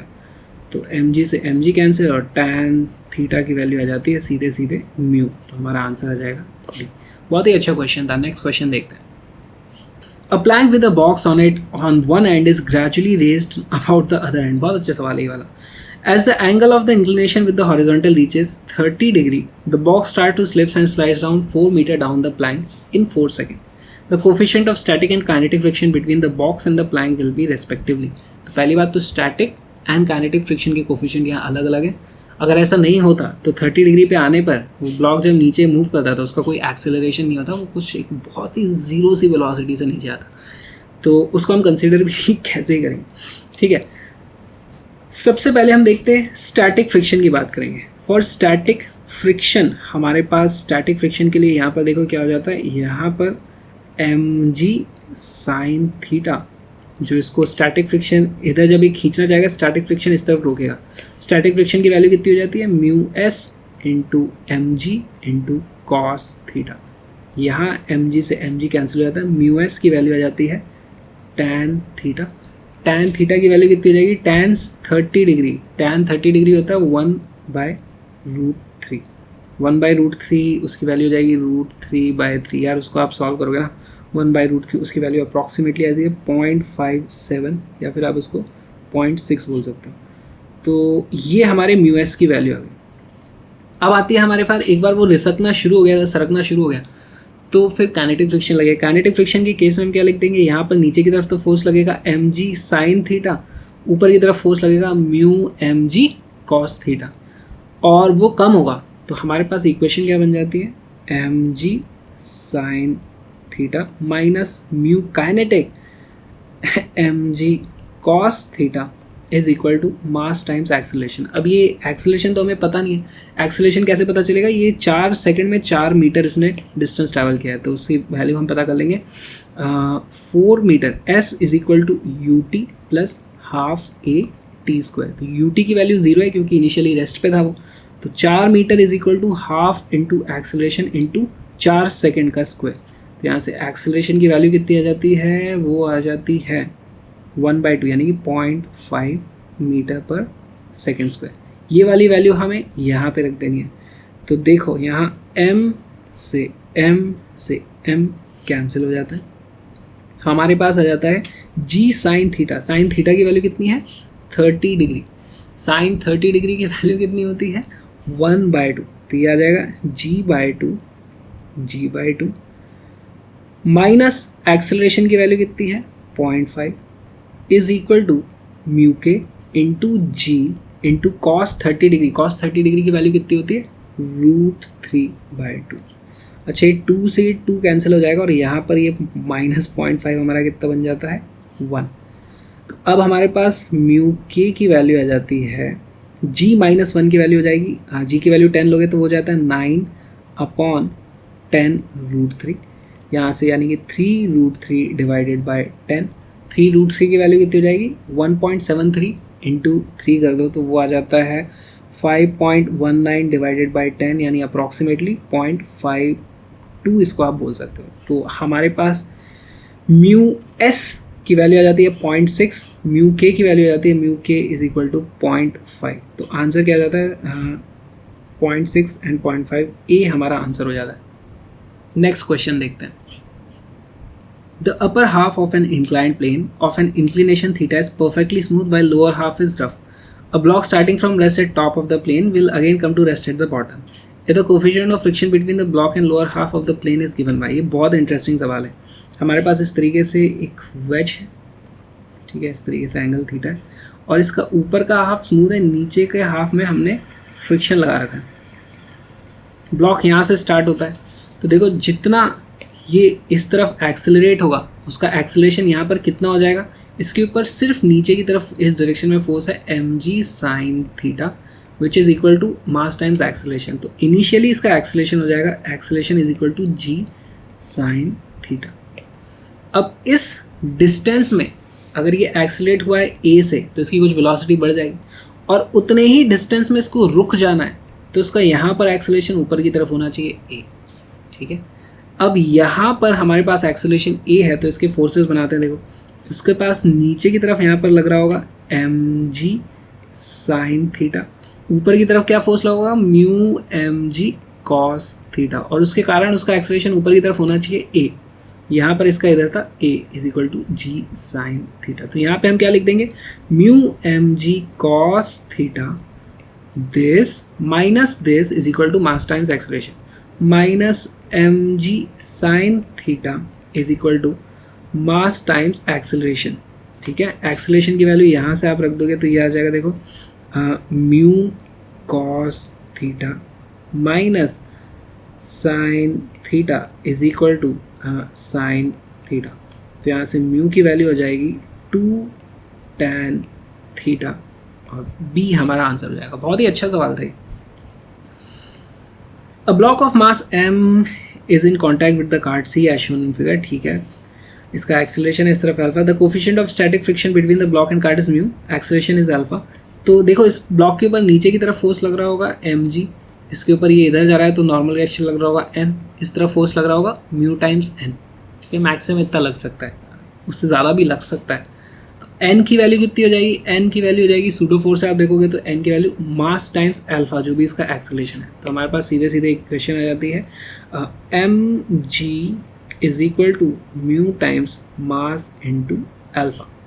तो हमारे पास अल्फा की मिनिमम वैल्यू आ जाती है, अल्फा की मिनिमम वैल्यू हो जानी चाहिए g बाय म्यू, ओके। और अल्फा उससे ज़्यादा भी हो सकता है तो हम यहाँ पे लिखेंगे alpha should be more than g by mu. तो हमारा ऑप्शन हो जाता है सी। नेक्स्ट क्वेश्चन देखते हैं। A block B is pushed momentarily along a horizontal surface with an initial velocity v, ठीक है, इसको इधर दिया। If mu is coefficient of sliding friction between b and the surface, the block will come to rest after a time t। तो यार इसका कुछ acceleration पता कर लो। तो इसका एक्सेलरेशन पता कर लेते हैं पहले। तो एक्सेलरेशन के लिए इसके ऊपर इस डायरेक्शन में फोर्स लगेगा mu times n, mu times mg। तो mu mg is equal to mass times acceleration, acceleration की वैल्यू आ जाती है सीधे सीधे म्यू g, ओके। ये एक्सेलरेशन है, इस एक्सेलरेशन से इसकी वेलोसिटी में चेंज, फाइनल वेलोसिटी हो जाएगी 0। इनिशियल वेलोसिटी कितनी थी, इनिशियल वेलोसिटी थी हमारी v is equal to negative में एक्सेलरेशन है mu g into delta t. Delta t की वैल्यू आ जाएगी v upon mu g, D हमारा आंसर आ जाता है। नेक्स्ट क्वेश्चन देखते हैं।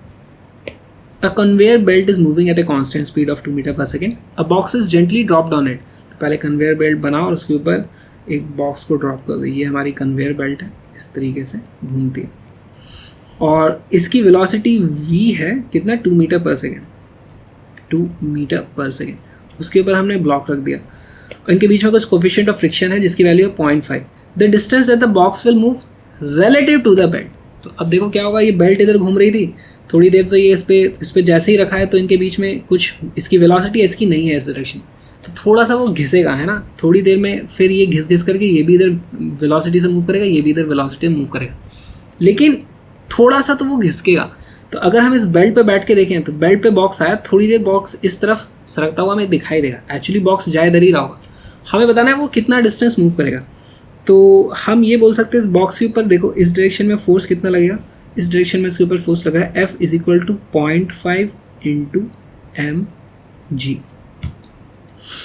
और इस फोर्स की वैल्यू हो जाएगी is equal to mass times acceleration. तो यहाँ से एक्सेलरेशन की वैल्यू कितनी आ जाती है 0.5 g, यानी कि 5 मीटर पर सेकेंड स्क्वायर इसके ऊपर एक्सेलरेशन लगता है। फिर अगर हम बेल्ट पे बैठ के देखें तो बेल्ट के हिसाब से इसकी फाइनली वेलोसिटी हो जानी है 0, तो v² is equal to u² plus 2a। Final velocity belt के ऊपर बैठ के देखोगे तो वेलोसिटी 0 हो जाएगी। बेल्ट के ऊपर बैठ के देखोगे, बेल्ट तो इधर जा रही थी ना, तो बॉक्स उस पर अचानक से रख दिया तो बॉक्स की तो इधर वेलोसिटी नहीं थी, तो हमें दिखेगा बॉक्स इनिशियली इधर जा रहा था 2 मीटर पर सेकेंड से। बेल्ट पे बैठ के देखें तो u² की वैल्यू हो जाएगी 2² प्लस 2। अब बॉक्स जा इधर रहा था लेकिन एक्सेलरेशन तो बॉक्स का इस डायरेक्शन में है, तो इसको मैं -5 लिख दूंगा। और s हमें पता करना है, तो यहाँ से s की वैल्यू कितनी आ जाती है 4/10, यानी कि 0.4। s is equal to 0.4 metre, हमारा आंसर आता है 0.4 मीटर। बहुत ही सिंपल क्वेश्चन था। नेक्स्ट क्वेश्चन देखते हैं। इसमें आप वैसे ये भी पूछ सकते हो कि एक्चुअली जब तक इसके बीच में, दोनों के बीच में स्लाइडिंग रुक नहीं जाती है तब तक बॉक्स कितना इस डायरेक्शन में मूव किया होगा, है ना, वो रिलेटिव टू बेल्ट नहीं है। तो उसको कैसे सॉल्व करोगे? उसको सॉल्व करना आसान है। देखो एक्सेलरेशन तो हम पता कर सकते हैं, मैक्सिमम एक्सेलरेशन कितना होने वाला है। एक्सेलरेशन की वैल्यू आ गई 5 मीटर पर सेकेंड स्क्वायर। अब हम पता करेंगे कि इस एक्सेलरेशन से आपकी वेलोसिटी 2 मीटर पर सेकेंड कितने टाइम में हो जाती है। तो 0 से 2 जाने में हम बोल देंगे 5t इज इक्वल टू 0 से 2 जाएगा तो 2 - 0, तो t की वैल्यू आ जाती है 0.4 सेकेंड। अब 0.4 सेकेंड में उसने कितना डिस्टेंस ट्रैवल किया होगा, तो s is equal to ut plus half a t²। तो ये वैल्यू तो 0 थी, s की वैल्यू आ जाती है वहाँ पर हाफ इंटू t की वैल्यू है, a की वैल्यू है 5, t की वैल्यू है 0.4 का स्क्वायर, तो 5 into 0.16 divided by 2 is equal to 0.4 metre. तो ये वाला डिस्टेंस भी 0.4 मीटर आता है।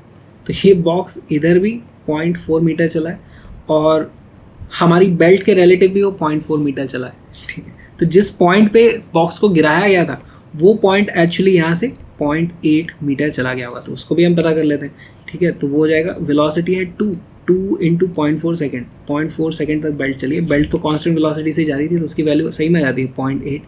तो इस तरीके से इस क्वेश्चन को सॉल्व करना ये बहुत ही इंटरेस्टिंग सवाल है, इससे बहुत तरीके के सवाल बन सकते हैं। Next question, 100 Newton force acts horizontally on a block of 10 kg placed on a horizontal surface of coefficient of friction इतना। If the acceleration due to gravity is taken as 10, the acceleration of block is। बहुत simple सुंदर सा सवाल है। हमारे पास इस तरीके से फ्लोर है, फ्लोर पे एक ब्लॉक रखा हुआ है, उसके ऊपर इस डायरेक्शन में फोर्स लगाया गया है 100 न्यूटन का, और उसके ऊपर यहाँ पर हमारे पास 0.5 का म्यू है। तो यहाँ पर इस डायरेक्शन में हमारे पास एक फ्रिक्शन का फोर्स लगेगा। उस फ्रिक्शन के फोर्स की मैक्सिमम वैल्यू कितनी हो सकती है 0.5 mg। m कितना है इंटू 10 इंटू जी की वैल्यू कितनी है 10, यानी कि 50 न्यूटन का फोर्स लग सकता है। तो इफेक्टिवली हमारे पास इस डायरेक्शन में फोर्सेस कितने हो जाएंगे, इसका इधर एक्सेलरेशन, इस डायरेक्शन में फोर्स हो जाएंगे हमारे पास 100 - 50 is equal to mass times acceleration. Mass की वैल्यू कितनी है, मास की वैल्यू है 10a, तो ये a की वैल्यू आ जाती है 5 metre per second square. Answer है हमारा सी। नेक्स्ट क्वेश्चन देखें। A block of mass 1 kg is placed on a truck with acceleration is equal to 5 meter per second square, ठीक है। The coefficient of static friction between the block and the truck is 0.6. The friction force acting on the block is। ये बहुत ही अच्छा question है actually. हमारे पास ये इस तरीके से ट्रक है जिसके पहिए इस तरीके से लगे हुए हैं, इसके ऊपर एक ब्लॉक रखा हुआ है और ये इस तरफ कितना एक्सेलरेट कर रहा है 5 मीटर पर सेकेंड स्क्वायर से, और यहाँ पर कोफिशिएंट ऑफ फ्रिक्शन की वैल्यू है 0.6 न्यूटन। तो इसमें F फ्रिक्शन का कितना लग सकता है म्यू mg। आप सीधे सीधे कर दोगे तो म्यू की वैल्यू है 0.6, मास की वैल्यू कितनी है 1 और g की वैल्यू मान लो मैं 10 ले लेता हूँ, तो आंसर आता है 6 न्यूटन। और उसको आप मार्क कर दोगे तो ये गलत हो जाएगा।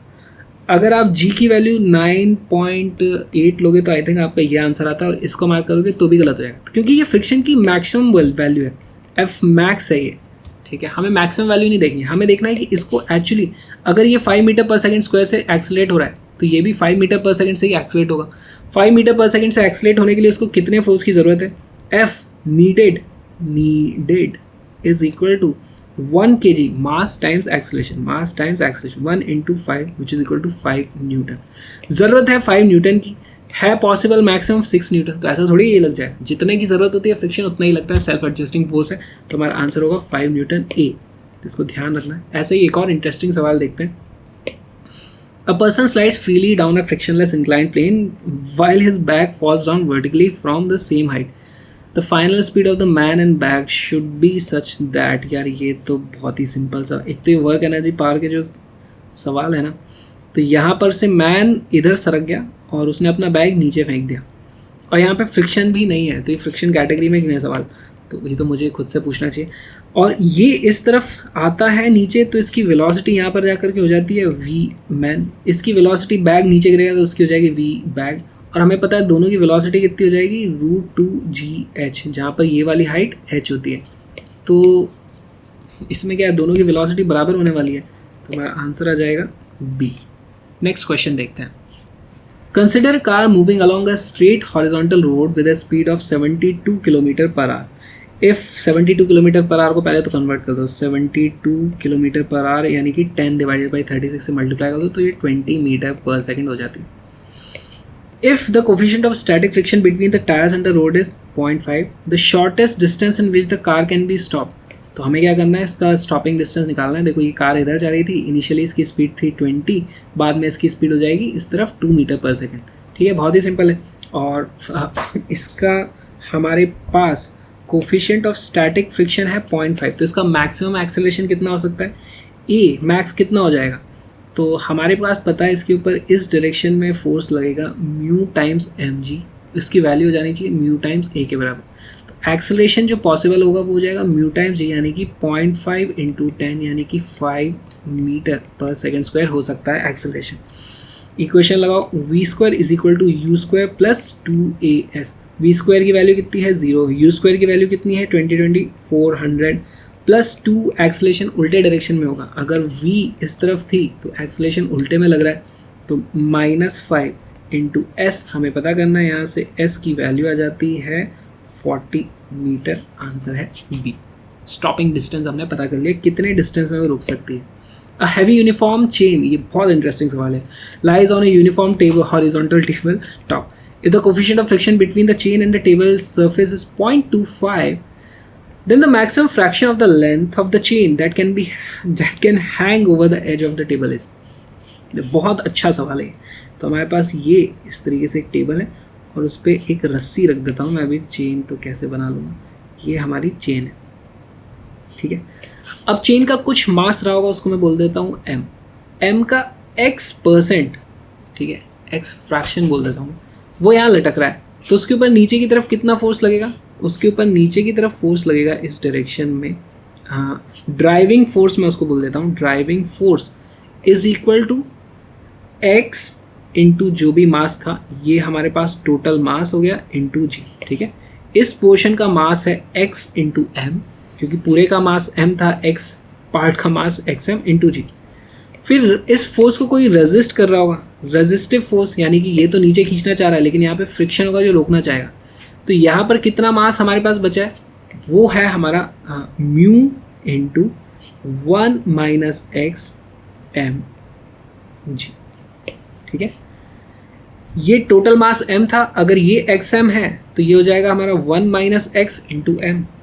मास आ गया, मास इंटू जी कर दोगे आप तो ये हमारे पास नॉर्मल रिएक्शन आ गई, उसको म्यू से मल्टीप्लाई कर दोगे तो रेजिस्टिव फोर्स इस तरफ आ गया, और ये दोनों बराबर होंगे तो वो रुका रहेगा, तो हमारे पास इक्वेशन आ गई x m g is equal to mu 1 - x m g। m g से m g कट गए और हमारे पास म्यू x की वैल्यू कितनी हो जाती है, x is equal to mu minus mu x, यानी कि x is equal to mu upon 1 plus mu. Mu की वैल्यू रख दीजिए 0.25, तो 0.25 अपॉन 1.25 यानी कि 1/5 इसकी वैल्यू आ रही है, यानी कि 0.2 यानी कि 20% हमारा आंसर आ गया।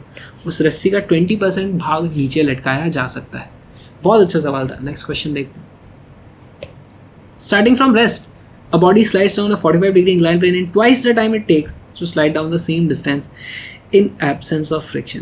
बहुत ही अच्छा सवाल है यार ये। The coefficient of friction between the body and the inclined plane is, ये होते हैं सवाल अच्छे अच्छे। देखो हमारे पास एंगल थीटा है, मान लो जिस वक्त यहाँ पर फ्रिक्शन नहीं था उसको टाइम कम लगेगा ज़्यादा लगेगा, जब फ्रिक्शन नहीं है तो कम टाइम में आएगी, तो उसको मैंने बोल दिया व्हेन नो फ्रिक्शन, ठीक है, टाइम उसको लग गया टी टाइम, उसका एक्सेलेरेशन कितना रहा होगा, देखो उसका एक्सेलेरेशन आ जाएगा जी साइन थीटा, ठीक है।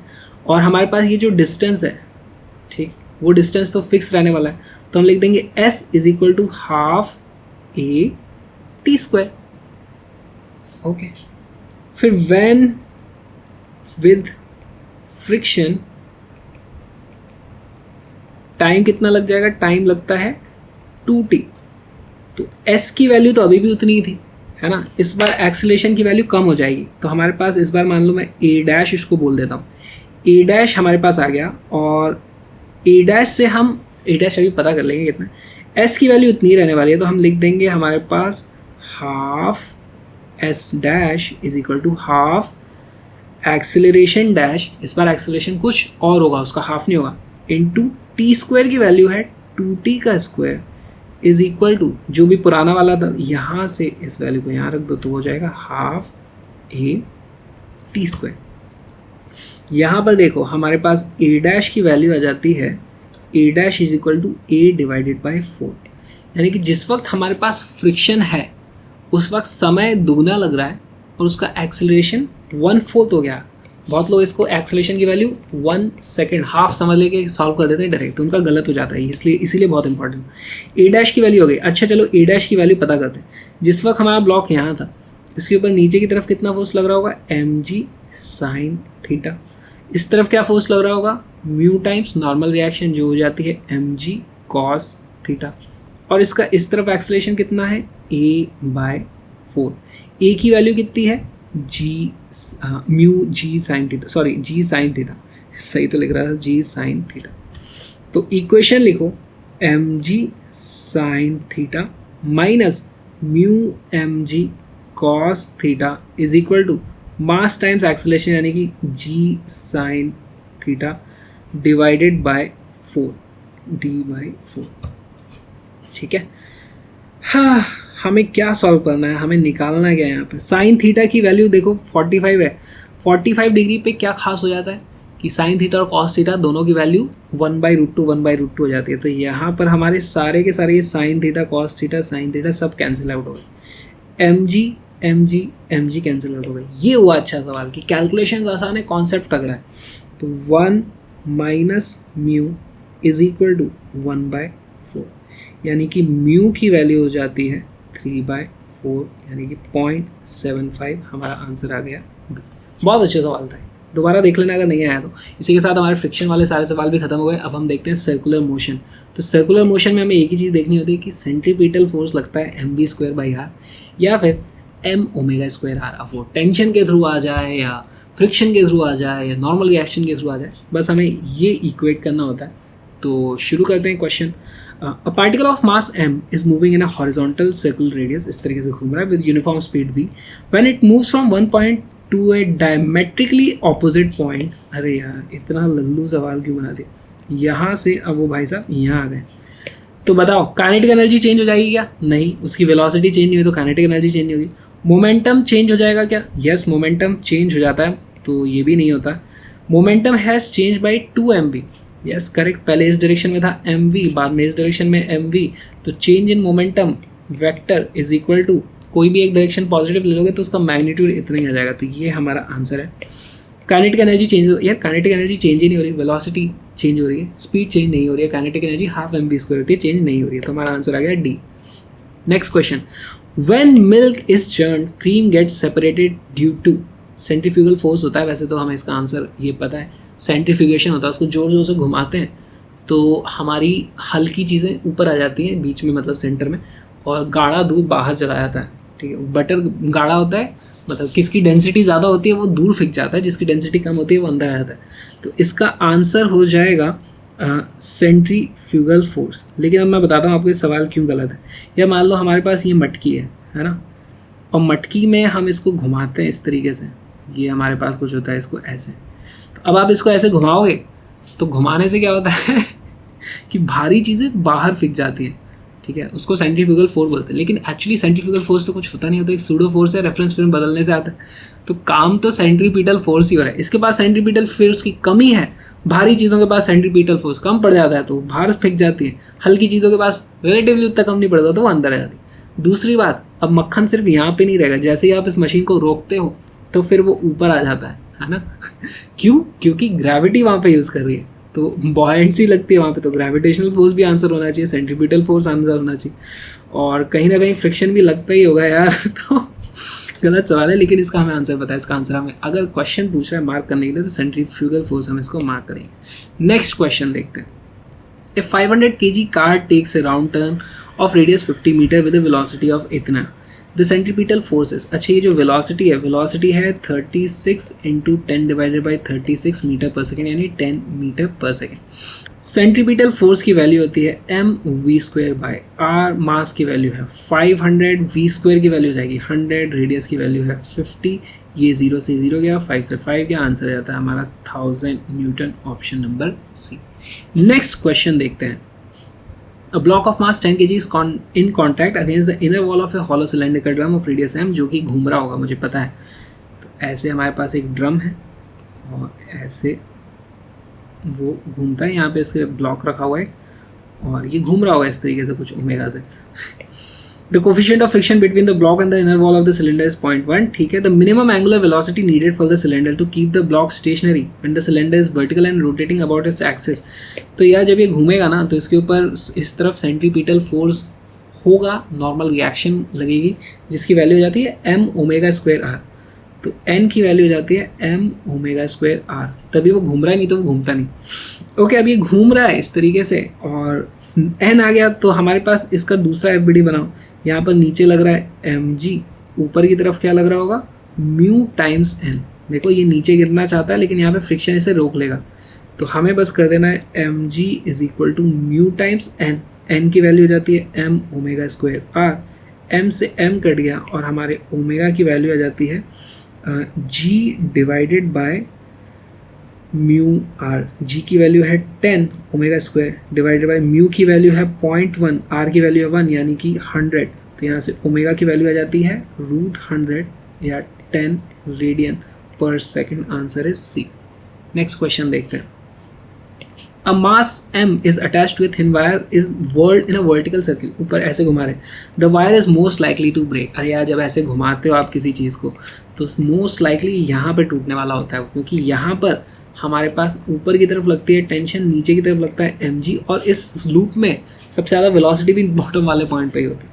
तो हमारे पास t minus M G is equal to M V square by R, या फिर मैं लिख सकता हूँ t is equal to M V square by R plus M G. तो यहाँ पे v भी मैक्सिमम होता है और ये टेंशन इफेक्टिवली फिर मैक्सिमम हो ही जाती है। तो mass is at the lowest point हमारा आंसर होने वाला है, इसको बताना भी नहीं है क्यों। What is the minimum velocity with which a body of mass m must enter vertical loop of radius r so that it completes the loop. Okay, ये काफ़ी इंटरेस्टिंग सवाल है।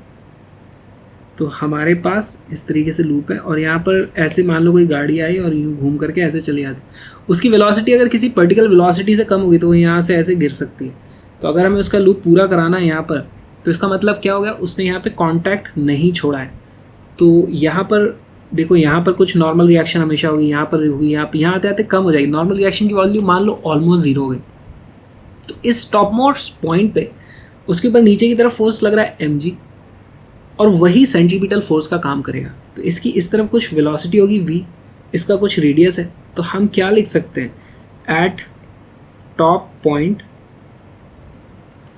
M G is equal to M V square by R. अब M G तो लगता ही रहता है, देखो इधर है ना, अगर उसकी वेलोसिटी यहाँ पर कम हुई, अगर उसकी वेलोसिटी यहाँ पे कम हुई तो ये वाली वैल्यू कम हो जाएगी, यानी सेंट्रीपिटल फोर्स ज़्यादा हो जाएगा हमारे पास mg। हाँ, तो अगर ये वाली वैल्यू कम होगी तो r की वैल्यू भी अपने आप कम हो जाएगी। इस तरीके से वो अपने आप को एडजस्ट करते हैं। तो फिर वो एक्चुअली ये इतना बड़ा सर्कल में घूमने की जगह वो ऐसे छोटा रेडियस है ना, इसका रेडियस बड़ा था, इसका रेडियस छोटा था, इसीलिए वो ऐसे गिर जाती है। तो ओके, ये वाली चीज़। अच्छा, और एक बार वो यहाँ तक आ गई तो फिर उसके बाद तो वेलोसिटी बढ़नी है, तो अगर वो छूटता है तो यहाँ पर ही छूटता है, इस वाले सेगमेंट में पाथ छूटता है, नहीं तो कहीं पे भी छूटता नहीं है। ओके, यहाँ से हमारे पास v की वैल्यू कितनी आ जाती है? v की वैल्यू हो जाती है under root of R G. ये हमारे टॉप पॉइंट पे है। फिर यहाँ से हमें वर्क एनर्जी थ्योरम लगा देनी है। देखो यहाँ पर अगर वेलोसिटी की वैल्यू इतनी थी तो इसको नीचे आने में हम काइनेटिक एनर्जी पोटेंशियल एनर्जी वाला खेल खेल लेंगे। ऑल राइट, तो हमारे पॉइंट नंबर 1 पे और पॉइंट नंबर 2 पे, अच्छा इसको मैं टॉप बोल देता हूँ, इसको बॉटम बोलता हूँ। This is top, this is bottom. Top पर हमारे पास अगर मैं इस लेवल को बोल दूँ कि इसकी पोटेंशियल एनर्जी 0 है तो इसकी पोटेंशियल एनर्जी कितनी हो जाएगी? mgh। h की वैल्यू है 2r, ठीक है, ये r था, ये भी r था। तो हमारे पास हो जाता है हाफ mv² एट टॉप, यानी v² की वैल्यू हो गई rg, प्लस हमारे पास mg into 2r is equal to bottom point पे हाफ mu²। यहाँ पर हमारे पास वेलोसिटी u है, यहाँ पर हमारे पास वेलोसिटी v है। यहाँ पर देखो हमारे पास m से m कैंसिल आउट हो जाता है, सब जगह 2 से मल्टीप्लाइड कर दोगे तो ये हो जाएगा rg plus 4rg is equal to u²। तो u की वैल्यू हो जाती है अंडर रूट ऑफ 5rg। तो इस स्पीड से अगर हम यहाँ पर घुसेंगे तभी हम पूरा घूम पाएंगे। अगर उससे कम रही वैल्यू तो यहाँ कहीं पे ऐसे घिस जाएंगे, अगर उससे ज़्यादा रही तो निकल जाओगे, थोड़ा जल्दी निकल जाओगे बस, और कुछ नहीं होने वाला। नेक्स्ट क्वेश्चन देखते हैं। 2 stones of mass says m and 2m are whirled in horizontal circle, उसमें घुमा रहे हैं हॉरिजॉन्टल में। The heavier one is in radius r/2। तो इसको बना देता हूँ यार मैं पहले, नहीं तो कन्फ्यूजन हुआ। ये हमारा एक है, ये हमारा दूसरा है। The heavier one is in radius r/2, ये r/2 है। heavier one यानी कि इसका मास होगा 2m, ओके। और जो बाहर वाला है उसका रेडियस है सिर्फ, सॉरी, रेडियस r है, मास m है। The tangential speed of lighter stone is n times that of value of heavier stone। तो इसकी जो इस तरफ वेलोसिटी है इसकी v थी, इसकी n टाइम्स v होगी velocity, okay. When they experience same centripetal force, same centripetal force लग रहा है, यानी कि इनके ऊपर सेम टेंशन है। सेम सेंट्रीपिटल फोर्स क्या है? सेंट्रीपिटल फोर्स क्या होता है? mv²/r। तो m दोनों के लिए ये वाली वैल्यूज बराबर कर दो। इसके लिए m अलग है, v अलग है, r अलग है, इसके लिए m अलग है, v अलग है, r अलग है। तो 2m into v² divided by r/2 is equal to m into nv² divided by r की वैल्यू है r। यहाँ पर r से r कैंसिल, v² से v² कैंसिल, m से m कैंसिल, और हमारे पास n² की वैल्यू आ जाती है 4, n is equal to 2। Answer is 2। Answer आ गया। नेक्स्ट क्वेश्चन देखें। A car is moving in a circular horizontal track at radius 10 meter with a constant speed of 10 meter per second. A bob is suspended from the roof of the car by a light wire of length 1 meter। गलत सवाल है, ये 1 metre नहीं हो सकती, इसको 0.1 metre या और उससे छोटा होना चाहिए था, नहीं तो ये सवाल गलत है। The angle made by wire with the vertical edge. यार हम कार में बैठ जाते हैं, ठीक है, ये हमारी कार है और कार इनसाइड द प्लेन जा रही है, तो ये हमारी बैक लाइट दिख रही है हमें, है ना। यहाँ पर इस तरीके से मिरर है और ये हमारी स्टीयरिंग है, ठीक है। और यहाँ पर उन्होंने धागे से लटका दी है इस तरीके से और वो इस तरह घूम रही है। तो अगर हम कार के अंदर बैठ जाएं तो हमें इस डायरेक्शन में सूडो फोर्स महसूस होगा, जिसकी वैल्यू कितनी होती है? mv² divided by r। Pseudo force लग रहा है इस डायरेक्शन में, ये वाले डायरेक्शन में फोर्स लग रहा है mv² बाई r। नीचे की तरफ फोर्स लग रहा होगा हमारे पास mg, ये है mg। तो उसका डायग्राम बना देता हूँ। यहाँ पे हमारे पास इस डायरेक्शन में है mv² बाई r, इस डायरेक्शन में है mg। तो ये हमारा बॉब ऐसे लटक जाएगा। वर्टिकल से हमें एंगल पूछना है, ये वाला एंगल थीटा। तो यहाँ पे हम लिख सकते हैं tan theta is equal to mv² by r, क्योंकि इसकी वैल्यू और इसकी वैल्यू बराबर है, डिवाइडेड बाय ये वाली, डिवाइडेड बाय mg, ये कट गए और इसकी वैल्यू आ जाएगी v² बाई r। v² की वैल्यू है 10² डिवाइडेड बाय रेडियस की वैल्यू भी है 10, नीचे यहाँ पर ग्रेविटी की वैल्यू भी 10 है, तो ये सब कट कटा के 1 आ जाएगा, यानी tan theta is equal to 1, theta is equal to π/4 या फिर 45 डिग्री। देखो इसकी वैल्यू 10 आ रही है, इसकी वैल्यू 10 होगी, तभी ये 45 डिग्री पे आ जाएगा। इस तरीके से हमें इस क्वेश्चन को सॉल्व करना है, बहुत ही आसान था। नेक्स्ट क्वेश्चन देखते हैं।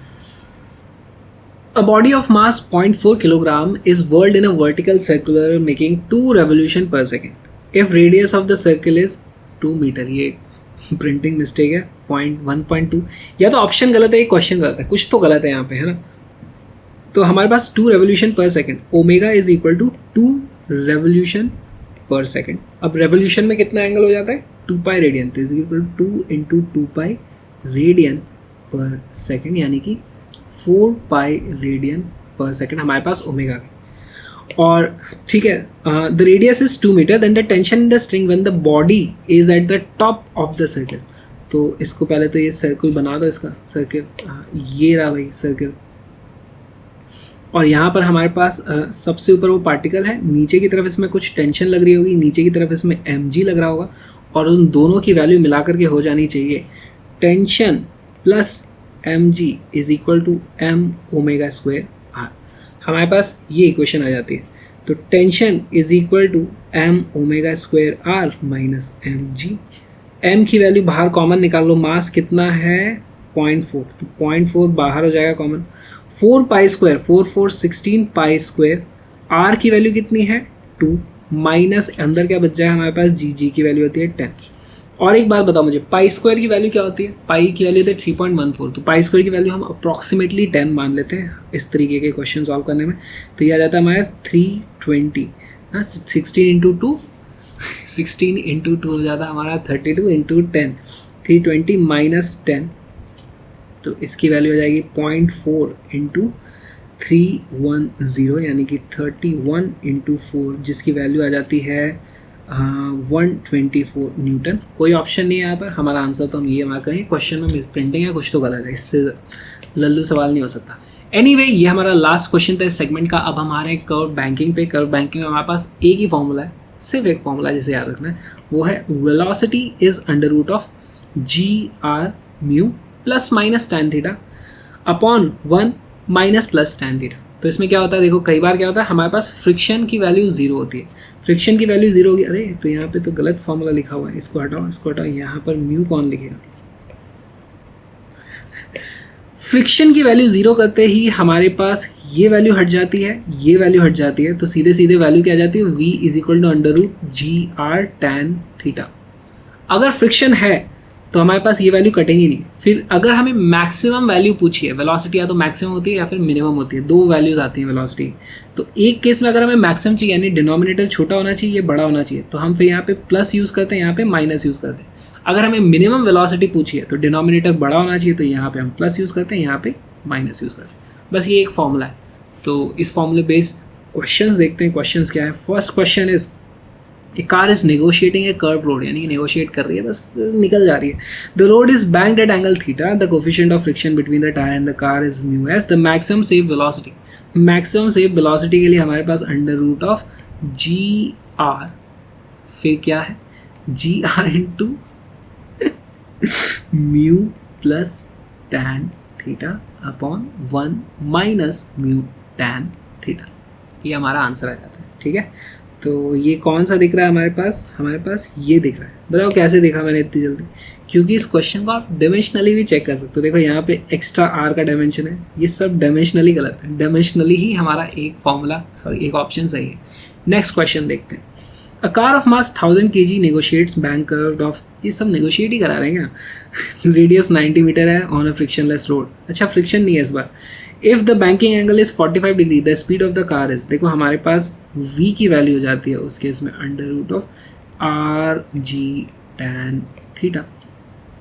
वेलोसिटी है कितनी दे रखी है, वेलोसिटी तो पता करनी है। रेडियस की वैल्यू है हमारे पास 90 और g की वैल्यू कितनी है 10, तो tan थीटा की वैल्यू है 1, तो वेलोसिटी की वैल्यू आ जाएगी 30 मीटर पर सेकेंड। अगेन इस केस मास का हमारे कोई काम नहीं आया और मास से फ़र्क भी नहीं पड़ता, तो इसीलिए तो ट्रक को भी सेम स्पीड से ले जाओ, कार को और बाइसिकल सबको सेम स्पीड से चलाओ। नेक्स्ट क्वेश्चन देखते हैं। A car of mass m is moving on a level circular track of radius r. If μs represents the static friction between the road and tire, the maximum speed of the car in the motion is given by, यार ये बहुत ही simple है। तो इस बार हमारे पास tan थीटा की वैल्यू 0 है। हमारे पास फॉर्मूला कहता है v is equal to under root of RG mu plus tan theta divided by 1 minus mu tan theta plus minus minus plus. अक्सर हमारे पास म्यू की वैल्यू 0 होती थी, इस बार हमारे पास tan थीटा की वैल्यू 0 है, तो tan थीटा की वैल्यू 0 करते ही हमारे पास फॉर्मूला क्या बन जाता है, हमारा फॉर्मूला बन जाता है under root of R G mu. ठीक है, tan थीटा की वैल्यू 0 है। आगे आंसर आर जी म्यू कौन सा है, ये। अगेन आई थिंक आप देख सकते हो यहाँ पे डायमेंशनली हमारे पास, अच्छा ये दो ऑप्शन सही है। ठीक है, फिर इसमें आप एलिमिनेट कर सकते हो ना कि हम अगर म्यू की वैल्यू इनफाइनाइट कर दें तो सेफ वैल्यू भी इनफाइनाइट होती है, तो हमारा आंसर डी आ जाता है। आई थिंक ये लास्ट क्वेश्चन है हमारे पास। What will be the maximum speed of a car on a road turn of 30 metre if the coefficient of friction between the tyre and the road is 0.5। हमारे पास velocity का formula होता है velocity is equal to R G mu plus tan theta upon 1 minus mu tan theta. Again हमारे पास क्या है यहाँ पर कोई एंगल नहीं दिया हुआ है ना, तो हमारे पास tan थीटा की वैल्यू 0 आने वाली है, तो ये वैल्यू 0 हो जाएगी, ये वैल्यू 0 हो जाएगी, हमारी वेलोसिटी आ जाएगी under root mu R G. Value निकालो भाई, अंडर रूट ऑफ म्यू की वैल्यू कितनी है 0.4, आर की वैल्यू है 30 और जी की वैल्यू है 9.8। इसको आप सॉल्व करोगे तो ये आ जाता है अंडर रूट ऑफ 9.8 नहीं, मैं इसको 10 ही मान लेता हूँ, और ये हो जाता है हमारा 4 × 3 120 हो जाएगा ये। तो इसको मैं क्या लिख सकता हूँ, 120 में से 4 बाहर निकाल लोगे तो उसकी वैल्यू हो जाएगी 2 अंडर रूट ऑफ 30। अब जो भी वैल्यू आएगी वो 2 अंडर रूट 25 से बड़ी होगी। 2 अंडर रूट 25 कितना हो जाता है 10, तो 10 से बड़ी हमारी वैल्यू आ रही है, आंसर होगा हमारा ए। इस तरीके से हम क्वेश्चन को सॉल्व कर लेंगे, और इसी के साथ हमने सारे के सारे क्वेश्चन सॉल्व कर लिए लॉज ऑफ मोशन के, जितने भी नीट में पिछले 33 ईयर्स में पूछे गए हैं। और अनअकैडमी प्लस सब्सक्रिप्शन या आइकॉनिक सब्सक्रिप्शन आप ले सकते हो, क्योंकि वहाँ पे लाइव क्लासेस होती हैं, मेरी भी लाइव क्लासेस होती हैं। वहाँ पर कोड आपको यूज़ करना है विक्रांत, उससे आपको मिलता है मैक्सिमम पॉसिबल डिस्काउंट जो भी होता है। और मेरी लाइव क्लासेस आने के लिए आप आ सकते हो bit.ly/bombphysics। सारे के सारे फिजिक्स एंड गेम के नोट्स या आपको और भी लेक्चर्स देखने स्ट्रक्चर्ड तरीके से मैंने ऑर्गेनाइज कर दिए bit.ly/physics एंड गेम। आप इन 2 URL को सर्च करो, और यार मिलेंगे अगले वीडियो में। अगला वीडियो क्या है मुझे नहीं पता।